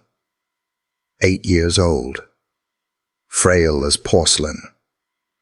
She seemed swallowed by the hospital bed, one arm wrapped around a doll, the other clinging to the blanket. Her eyes stared at the ceiling, but Nathan knew they weren't seeing it. They were staring into shadows only she could touch. Aegis stiffened, ears pricked, a soft whine in his throat. Nathan whispered, "Yeah, she needs you." He opened the door. Emily didn't flinch at the hinges groaning, but when Aegis padded in, her eyes flickered and life sparked. Her hand, tiny and trembling, stretched toward him. The shepherd crossed carefully, placing his head on the bed's edge. Emily's fingers sank into his fur, hesitant at first, then gripping with desperate strength. A sob broke loose. She buried her face in his neck. The doll slipped, but remained clutched in her lap. Nathan froze, throat tight. Nurses, doctors, therapists had all failed to draw words from her. But Aegis did it with silence. He pulled a chair close, speaking softly. "Hey, Emily. That's what they're calling you. Do you like it?" She didn't answer him, only pressed tighter into the shepherd's coat. Her gaze peeked once at Nathan, wary but alive, before retreating again into fur. Nathan leaned back, letting silence stand. After a while, Emily lifted her doll and pressed it against Aegis's side, showing him, offering him a piece of her world. Her whisper was barely audible. "Mine." The word hit Nathan like both wound and healing. His eyes burned. "Yeah," he murmured. "It's yours. No one's taking it again." Aegis huffed softly, tail brushing the floor. Emily's body eased for the first time since he'd seen her. The hours stretched in dim light, rain streaking the window. Nathan sat hunched in his chair, patient. Aegis lay with his head on the mattress, eyes half closed, but always watching. Emily's small hand moved absently through his fur, the doll clutched tight in the other. She hadn't looked at Nathan for nearly an hour. He didn't press her. Silence had its own language. Then thunder rolled, and her whisper cut through it. "The men." Nathan leaned forward. "The men?" Her eyes flicked toward him, sharp with fear, then dropped back to Aegis. She pressed her face into the shepherd's neck, muffling the word. "Basement." The single word struck Nathan like stone. He steadied his voice. "You mean where we found you?" Emily nodded, then shook her head, as if tangled between truth and fear. Tears welled. Aegis went still, body taut beneath her grip. His ears twitched as if he understood. "There were others," she whispered suddenly. The words cracked. Nathan's chest clenched. "Others? Other children?" Her silence stretched, unbearable. Then she nodded, slow and heavy. Nathan forced himself not to curse. His fists curled on his knees. "Where, Emily? Can you tell me?" She shook her head violently. "Dark," she whispered. "So dark."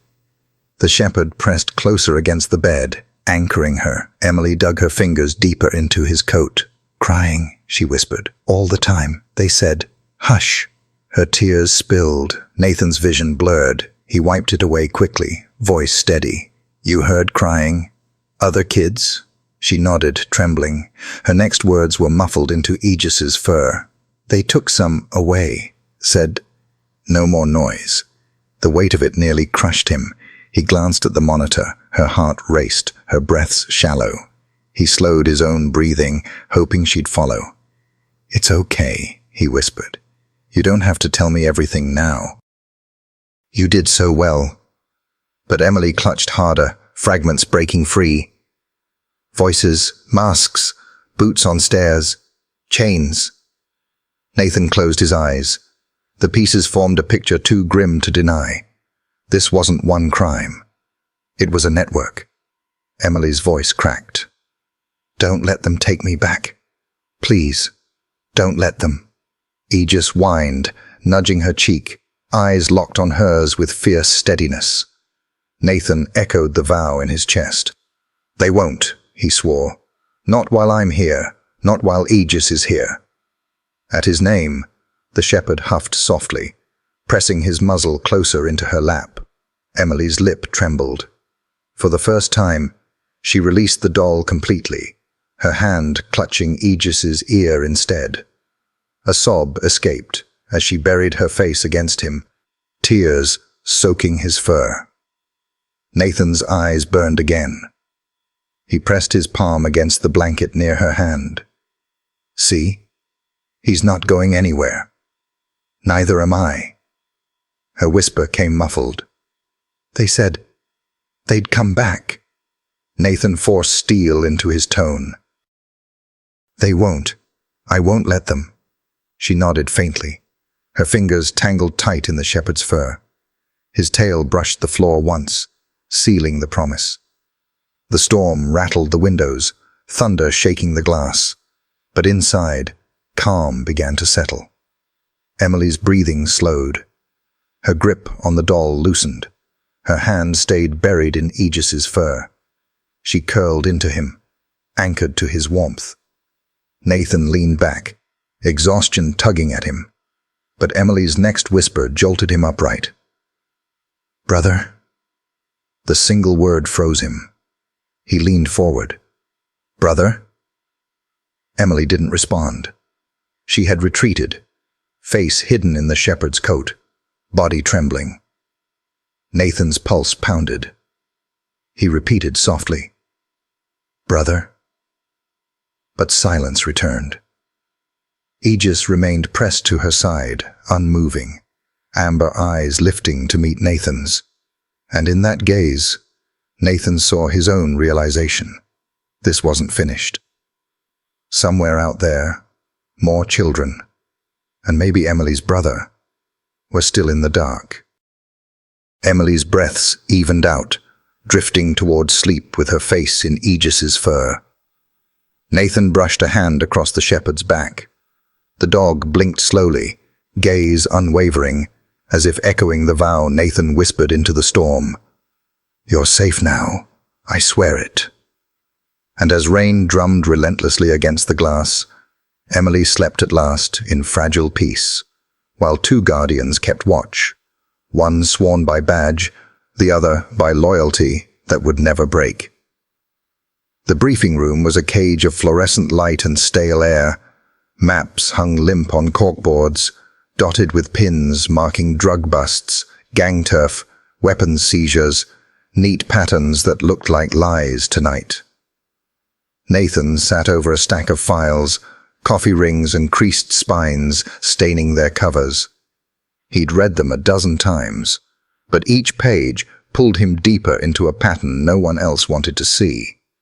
Two detectives from Missing Persons leaned back on the far side of the table. Foster, always too casual, shook his head. "You're chasing ghosts," he muttered. "The girl's in shock. You can't trust a word she says." Nathan's jaw tightened. She wasn't making it up. She talked about men, about a basement, about other kids. Ramirez exhaled. "Cole, trauma scrambles memory. You've seen this before. You're building castles out of smoke." Nathan slammed a folder shut. Aegis, lying at his feet, pricked his ears at the sharp sound. This isn't smoke. Nathan shoved files across the table. A 7-year-old boy vanished outside a grocery store. 10-year-old girl backpack in a dumpster. Nothing else. 9-year-old twins. Gone in daylight at a park. No suspects. No leads. Foster leaned forward, smirking. You think they're all connected? That there's some secret basement ring? This isn't a movie. Nathan stared at him down until the smirk faded. Emily whispered about chains, boots on the stairs. You think an 8-year-old invents that? Silence. Ramirez flipped through a file, suddenly unsure. Nathan leaned back, voice lower but harder. I've seen lies. I've seen confusion. But her eyes, haunted. Certain, she's carrying something real. And if we don't listen, more kids vanish. At his feet, Aegis whined softly, pressing against his boot. Nathan's hand found the shepherd's fur. That house wasn't just a house, he whispered. He stood, gathering the files, ignoring their silence. In his office, he spread the photos across the desk. Missing posters stared back, faces frozen in time. One by one, he circled locations in red marker. Patterns bled across the map. Disappearances near industrial ruins. Places abandoned, but never erased. Lightning lit his reflection in the window. Tired eyes. Hollow cheeks. Beside him, Aegis stood rigid, ears sharp, growling low in his chest. Nathan whispered, "We're on to something, partner." The house waited at the end of the alley like a corpse left unburied. Police tape sagged in the rain, gutters dripping black water into potholes. Nathan killed the engine of his unmarked car. Aegis shifted in the passenger seat, eyes locked on the building, body vibrating with unease. Back where it started, Nathan murmured, pulling his hood up. "Let's see what we missed." Inside, mildew and rot thickened the air, undercut by the faint copper tang of blood. His boots sank into damp boards, every step releasing decay. His flashlight cut across graffiti-stained walls and broken furniture. Aegis moved ahead, nose low, nails clicking on wood, weaving with certainty. Nathan followed, heart pounding. Obsession, paranoia, the others would say. But instinct was rarely wrong. His or the dog's. They reached the hallway where the steel door had once stood. Jagged remains of its frame still littered the floor. Nathan crouched, fingers brushing rusted gouges. Emily's face flashed in his mind, tied to that chair. Aegis growled, paw scraping the wall near the baseboard. Nathan angled his light, scratches. They were faint, nearly erased by rot, but there, thin, desperate grooves, too small for an adult hand. Fingernails. Children. His throat tightened. She wasn't the only one. The shepherd pressed his nose harder into the seam, where the wall met the floor. Nathan swept the beam. Smudges glistened. Under the angled light, fingerprints emerged, tiny, partial, frantic. He dusted them carefully until the fragile prints bloomed under powder. Proof. Aegis barked once, sharp, pivoting to a beam splintered near the floor. More scratches, longer, deeper, carved with something sharp. Letters. Nathan traced the jagged lines. Not complete, but enough. A single word. Brother. Emily's whisper hit him like a blow. Brother. His hand shook as he snapped photos, documenting every mark. Proof the child hadn't imagined. Proof this nightmare stretched wider. Aegis pressed against his side, warmth grounding him. His amber eyes caught the flashlight, alive with urgency. Nathan whispered, "You were right, partner." The silence around them wasn't empty anymore. It carried voices, children clawing at walls, pressing small hands against wood, carving their fear into beams. Nathan brushed Aegis's fur. "We'll find them. All of them." The shepherd's tail flicked once, a vow. The precinct was nearly empty when Nathan returned. Fluorescent hums filled the silence as Aegis padded at his side. Nathan dropped the new photos on his desk, snapping open his laptop. His fingers flew, databases, addresses, utility spikes. A pattern formed. Disappearances clustered near abandoned properties. Each site showed brief bursts of power before going dark, just like cartel stash houses, but the product wasn't drugs. "God," Nathan muttered. "They're moving them." He circled one address on the map, a shuttered meatpacking plant. Utility logs showed activity days ago. Now, silence.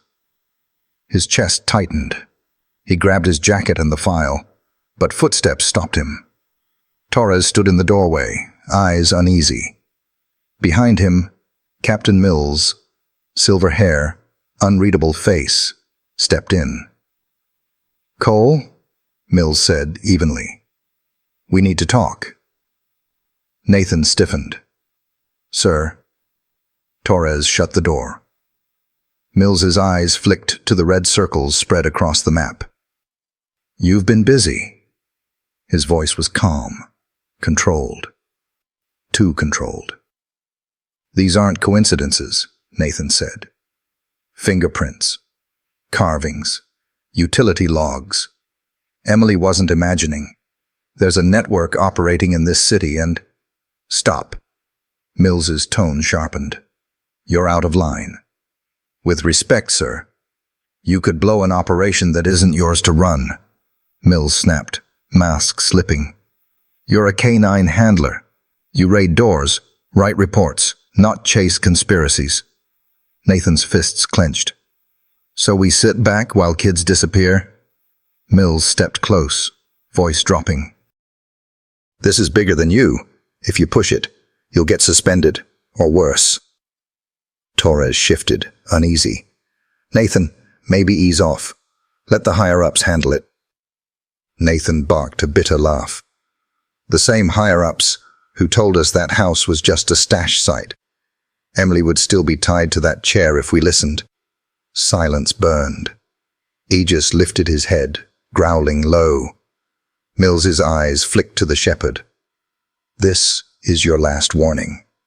Drop it, or you won't have a badge to back you up." Nathan's voice was steady steel. "I can't. Not when I know what's out there." Mills exhaled, hard. "Then you're on your own." He turned and left. Torres hesitated, then followed. The door clicked shut. Nathan stood frozen, breath heaving. Aegis pressed against his leg, steady, warm, his presence cutting through the fury. Nathan crouched, resting his forehead against the shepherd's head. "Looks like it's just us now, partner." Aegis licked his jaw once, gallant vow. Nathan rose, gathering files, photos, maps. If the department buried this, let them. He and Aegis would dig it out. Emily's whispers weren't delusion. They were breadcrumbs. And truth had claws sharp enough to tear through silence, if someone was willing to follow. Chicago at night had two faces. One glittered in towers of glass and neon above the river. The other lurked in alleys, in warehouses, in the forgotten corners where the city's pulse slowed to something darker. Nathan knew both well, but tonight, every shadow carried a whisper of Emily's broken voice. The men, the basement, brother. Aegis padded beside him, nose low, ears twitching at distant sounds. The shepherd seemed to sense the trail even when Nathan's map faltered. They started in Pilsen, where abandoned warehouses leaned like tired giants. Graffiti covered every wall, most of it noise, but Nathan's light caught a symbol he'd seen before in old case files. 3 circles inside a triangle. dismissed as coincidence by others. "Not a coincidence," he muttered, snapping a photo. Aegis pawed the concrete beneath it, nails scraping over a faint carved triangle. A second signal, for those who knew how to read it. The trail led deeper through industrial blocks. Rain slicked Nathan's coat, sweat prickled beneath it, and twice he checked for tails. Nothing yet. At a corner bar under a flickering sign, he pushed inside. The air reeked of beer and smoke. Conversations faltered when they saw his badge. Aegis sat by the door, rigid, watching every face. Nathan slid Emily's photo across the counter. "You've seen her?" The bartender shook his head. "Don't know her." "Try again." Nathan pressed the photo harder. Silence thickened. A man at the corner shifted toward the exit. Aegis growled, low and thunderous. The man froze. Finally, the bartender leaned in, voice low. "Word is, kids get moved fast. Basements, warehouses. Markings, 3 circles, triangle. Means the place went hot. Where now?" He hesitated, eyes flicking to Aegis. "South side, maybe further. That's all I got." Back outside, the rain hammered harder. Nathan spotted fresh graffiti, the triangle symbol slashed red. Vacated. Aegis pulled toward the alley beyond. Under a stairwell, they found another mark, chalk this time, an arrow pointing south. Nathan snapped a photo. "They're leaving breadcrumbs." Aegis barked once and dragged him onward, weaving through the city's underbelly until they reached an abandoned rail yard. Rusting freight cars sagged on idle tracks. Aegis froze at the gate, hackles raised, growling deep. Nathan's beam swept the yard. On a container wall glistened the triangle symbol, and beneath it, a handprint smeared in mud. Small, child-sized, fresh. Nathan's breath caught. "They're here." The warehouse loomed like a husk, windows shattered, steel frame corroded. Records called it abandoned, but the markings had led here. Aegis stood rigid at the door, ears pricked, body alive with tension. Nathan pushed the door. Rust screamed. His light cut through the cavernous dark. Machinery like skeletons, rain dripping through holes in the roof.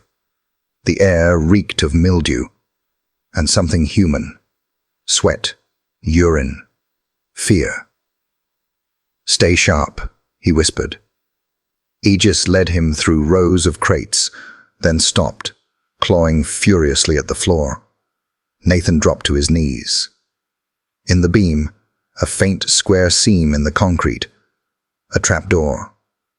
He pried it open with a bar. A rush of air spilled out, stale, damp, thick with confinement. A narrow stairwell yawned below. Aegis lunged, straining at the leash, growling, reverberating. Nathan steadied him. "All right, we go together." They descended into cold silence. The chamber at the bottom was no bigger than a classroom. Against the walls, filthy cots. Scattered across the floor, children's clothes, a single small shoe, a box of broken toys, dolls missing limbs, a puzzle warped by dampness, a stuffed rabbit worn thin. Nathan lifted it, chest tightening. Emily's doll had not been alone. Aegis prowled, nose working, growling steady. He stopped at the far wall where fresh scratches marred the concrete. Fingernail marks, small, frantic. Nathan's throat closed.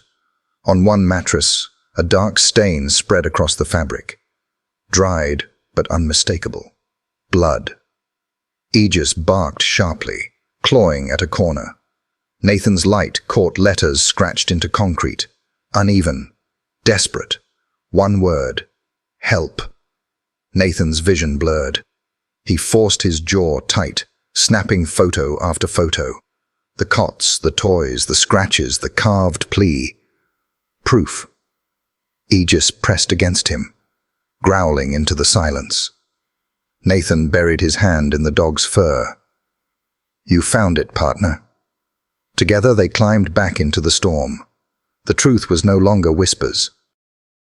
It had walls, cots, toys, and scars. Rain lashed the rail yard as Nathan slipped out the side door, Aegis at his heel. His phone held the photos, proof strong enough to rattle the city. Then he froze. Footsteps, boots crunching gravel. Too many. Shadows emerged through the rain. 3, 4, more. Dark jackets, rifles glinting under streetlights. Put the phone down, cop, one called. Walk away. Nathan's hand tightened on his sidearm. Aegis growled low, body rigid. Easy, boy, Nathan whispered. The gunmen spread wide, cutting off escape. Last chance, another barked. Drop it, or you don't leave breathing. Not happening. Nathan raised his weapon. The first shot cracked the night. Concrete exploded at his feet. He dove behind a freight car as bullets hammered steel, sparks flying. Aegis, stay, he barked. But the shepherd refused, body pressed against him, growling. Nathan returned fire, quick and controlled. A shadow cursed and fell back, but more closed in. Suddenly, Aegis tore free, launching through the rain. He hit one gunman full force, dragging him screaming into the mud. The rifle skittered away. Get him off, another shouted, firing wildly. Nathan rose, firing 3 bursts. 2 men dropped, one weapon clattering to the ground. Aegis, back, he roared. The shepherd released and darted to him just as bullets ripped the spot he'd left. Nathan grabbed his harness, pulling them deeper between freight cars. His chest burned, but fury carried him. Cole, a voice shouted. You don't know who you're messing with. You'll bury yourself chasing this. Nathan gasped, pressed against steel, phone heavy in his pocket. They're already buried, he muttered.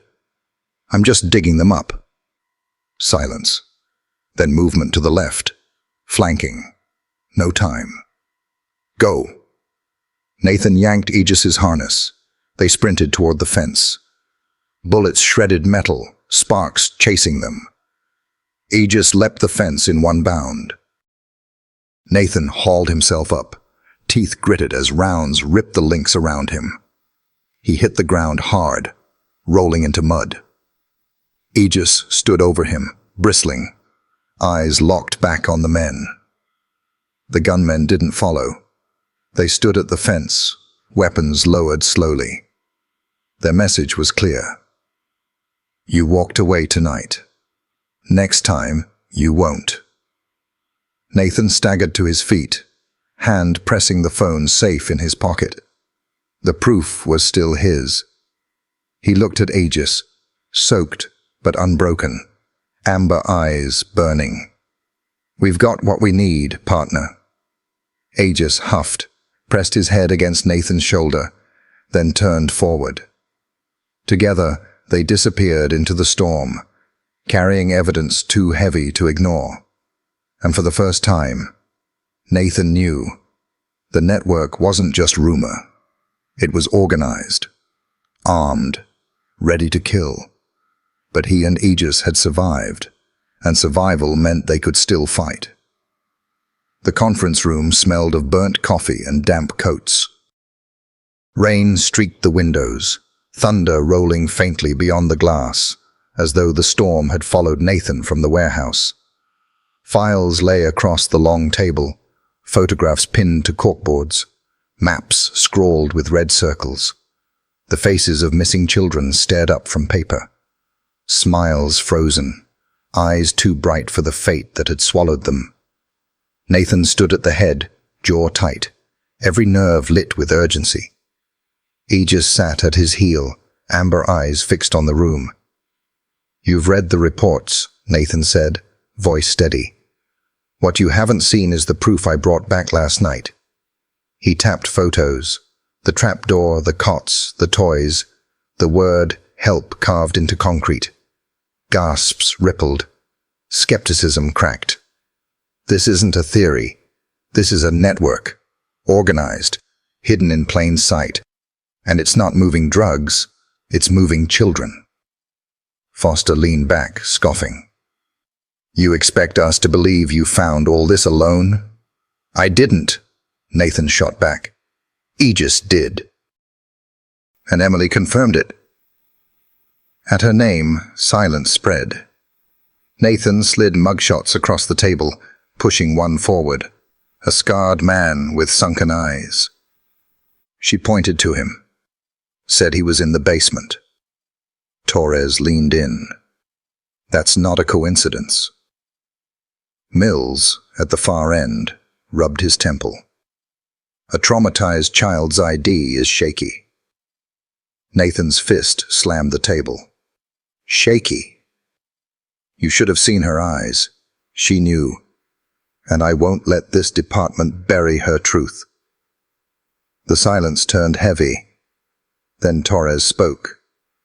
"One clue you can dismiss. But this," he gestured to the table. "It paints a picture none of us can ignore." Murmurs of agreement spread. Mills exhaled, eyes finally meeting Nathan's. "If this goes sideways, it's not just your badge, it's all of ours." "Then we make sure it doesn't," Nathan replied.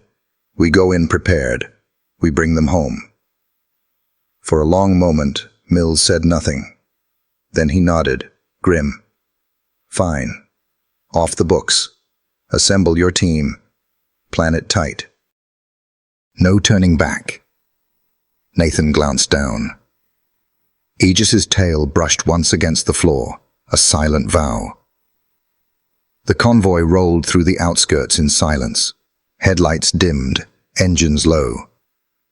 Abandoned factories loomed on either side, black against the storm. In the lead vehicle, Nathan held his rifle across his lap. Aegis sat pressed against him, nose working the air through a cracked window, body taut. "You feel it too, don't you?" Nathan whispered. The shepherd huffed, amber eyes locked forward. The compound came into view. Low warehouses behind barbed fences, faint lights glowing inside. Too steady to be random. "Positions," Torres ordered through the earpiece. "We breach my signal." The team moved like shadows, boots sinking into wet earth. Nathan tightened his grip on Aegis's harness as they slipped through a cut fence. The compound smelled of oil and damp concrete. Windows boarded, doors reinforced. Torres raised a fist. The team froze, then spread wide. Nathan pressed a hand to Aegis's neck, grounding himself. The shepherd vibrated with restrained energy. "Go!" Charges detonated. Steel and wood splintered in a roar. Officers surged in, rifles raised. Gunfire erupted instantly. Shadows ducked behind crates, muzzle flashes splitting the dark. Bullets sparked against machinery. Nathan pressed against a beam, scanning angles. Aegis strained forward, growling. "Clear left," someone shouted. Nathan signaled Aegis on. The shepherd lunged into the maze of crates, nose low, weaving with precision. Nathan followed, rifle sweeping corners. The stench hit then, sweat, filth, fear. Not contraband, captivity. Aegis barked, claws skittering on concrete. He dragged Nathan toward a steel door bolted shut. His body slammed against it, teeth snapping at the handle. Nathan pressed his ear to the metal. Gunfire thundered around them, but beneath it, faint, muffled, unmistakable. A child's whimper. "Here!" he roared. "We've got cells," Torres snapped his head toward him. "Breach it! Charges went up. Nathan yanked Aegis back, holding tight as the countdown began. 3, 2, 1. The blast shook the walls. Smoke poured. Aegis tore free, darting through the haze. Nathan followed, choking on dust. His light cut into a corridor lined with crude cells. Behind the bars, faces, dozens of children. Their eyes were wide and hollow, hands clutching filthy blankets, small toys each other. Cries filled the corridor, fear, disbelief. Nathan's knees buckled, but Aegis barked furiously, pressing against the nearest cell. At first the children recoiled, then a boy reached through, trembling, touching the shepherd's fur. Aegis stilled, then pressed closer, whining low. Comfort. "Get these doors open," Nathan shouted. Cutters sparked. Locks broke. Children spilled into arms, clinging to vests, burying faces in coats. Nathan hauled one lock himself, the cell bursting open as thin arms wrapped around him. "You're safe now," he whispered. "We've got you." Aegis moved from child to child, pressing his nose into small hands, tail brushing softly. Some sobbed into his fur, following him as though he were the only safe path out. Gunfire crackled distantly, but here another battle was being won. The cries shifted, from fear to fragile relief. Nathan slung his rifle, arms full of trembling bodies. "You're safe," he repeated, more to himself than them. For the first time, he believed it. Then Aegis barked sharply, urgently. He stood rigid at the corridor's end, nose to a half-hidden door. Paws scraped at the frame, body taut. Nathan sprinted over, kicking debris aside. "You found something?" He slammed his shoulder until the rotting wood cracked open. His light pierced the dark space beyond. 2 eyes reflected back, wide, hollow, glistening. A small boy crouched in the corner, knees hugged to his chest, shirt torn, lips cracked. Aegis dropped low, crawling forward with gentle patience. The boy flinched, shrinking tighter. Nathan knelt, lowering his voice. "It's okay, buddy. You're safe now. We're here to take you out." The boy's eyes darted between man and dog.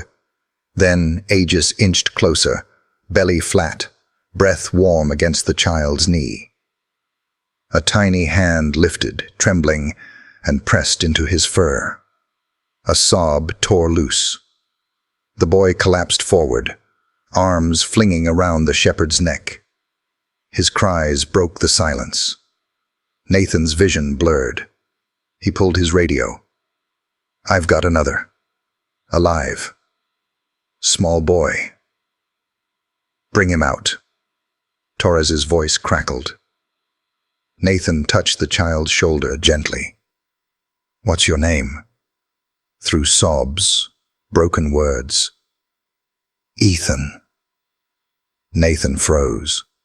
Emily's whisper from the hospital echoed in his head. "Brother."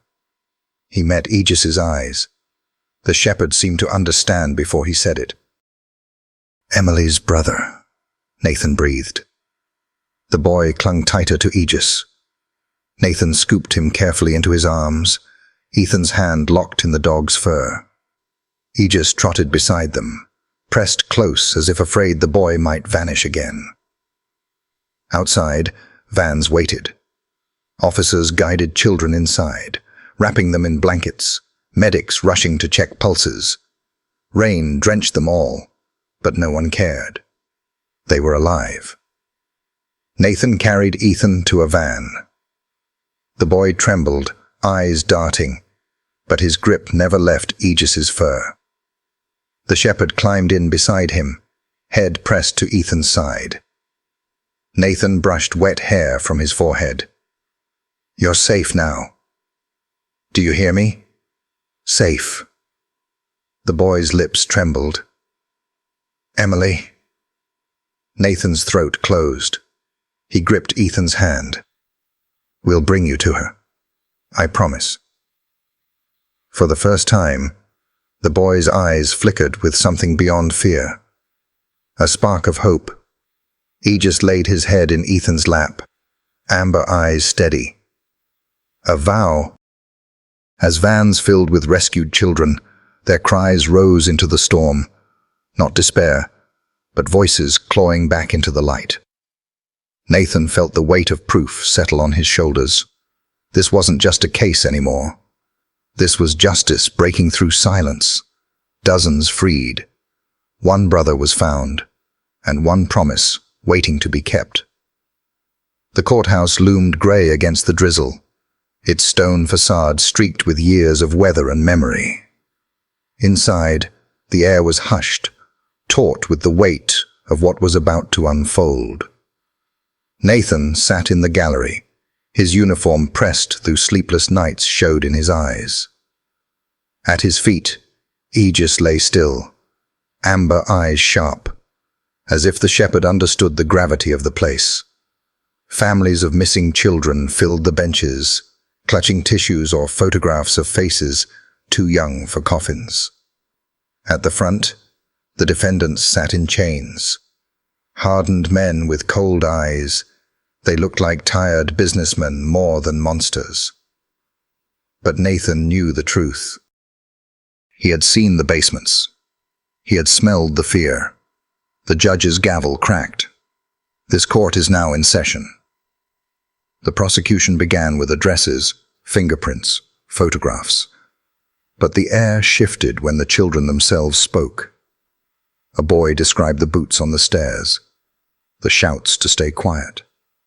A girl whispered about the smell of mold in the cots. Each testimony cut like a blade. Each silence that followed reopened a wound. Nathan's fists clenched on his knees. Rage burned to rise, to shout. But Aegis shifted against his leg, reminding him, justice had to speak here, not fury. Then Emily walked in. She looked small in her borrowed dress, pale beneath the weight of what she carried. In her arms was the same doll, washed but still faintly stained, its glass eyes staring out like a witness of its own. The prosecutor knelt beside her. "Emily, do you recognize any of the men here?" Her eyes trembled but held. She raised a hand and pointed at the scar-jawed man whose photo Nathan had shown her. Murmurs rippled. The judge's gavel hammered for silence. Emily's voice wavered, but it carried, "He was in the basement. He told us no one would find us." She hugged the doll tighter. But Aegis did. All eyes turned toward the shepherd at Nathan's feet. Aegis lifted his head, ears pricked, amber eyes steady. Even the judge's expression softened. Defense lawyers tried to discredit the children, confused, traumatized, suggestible. But their words collapsed against the carved scratches, the smeared fingerprints, and the trembling voices that refused to break. By the day's end, the courtroom wasn't just a room, it was a battlefield. Innocence stood against cruelty, and for once, innocence was winning. Nathan brushed his hand through Aegis's fur. "We did it, partner," he whispered. The dog pressed his head against Nathan's knee, a quiet vow of solidarity. The storm had cleared by the time of the ceremony. Sunlight spilled across the civic square, glinting off the stone steps of City Hall where a stage had been raised. Rows of folding chairs stretched across the plaza, filled with officers, families, and citizens who had followed every headline. Nathan tugged at the stiff collar of his dress uniform. Medals weighed on his chest, but the familiar weight at his side steadied him. Aegis, tall and proud, his vest gleaming in the light. The mayor stepped to the podium. "Today, we recognize courage, not only of an officer who refused to stop searching for truth, but of a partner whose loyalty and instinct led us to save dozens of innocent lives." Applause rolled across the square. Nathan glanced at Aegis, who blinked slowly, tail brushing once against the stage. In the front row sat Torres, pride softening his expression. Families of the rescued children filled the seats around him. Emily and Ethan sat together, hand in hand.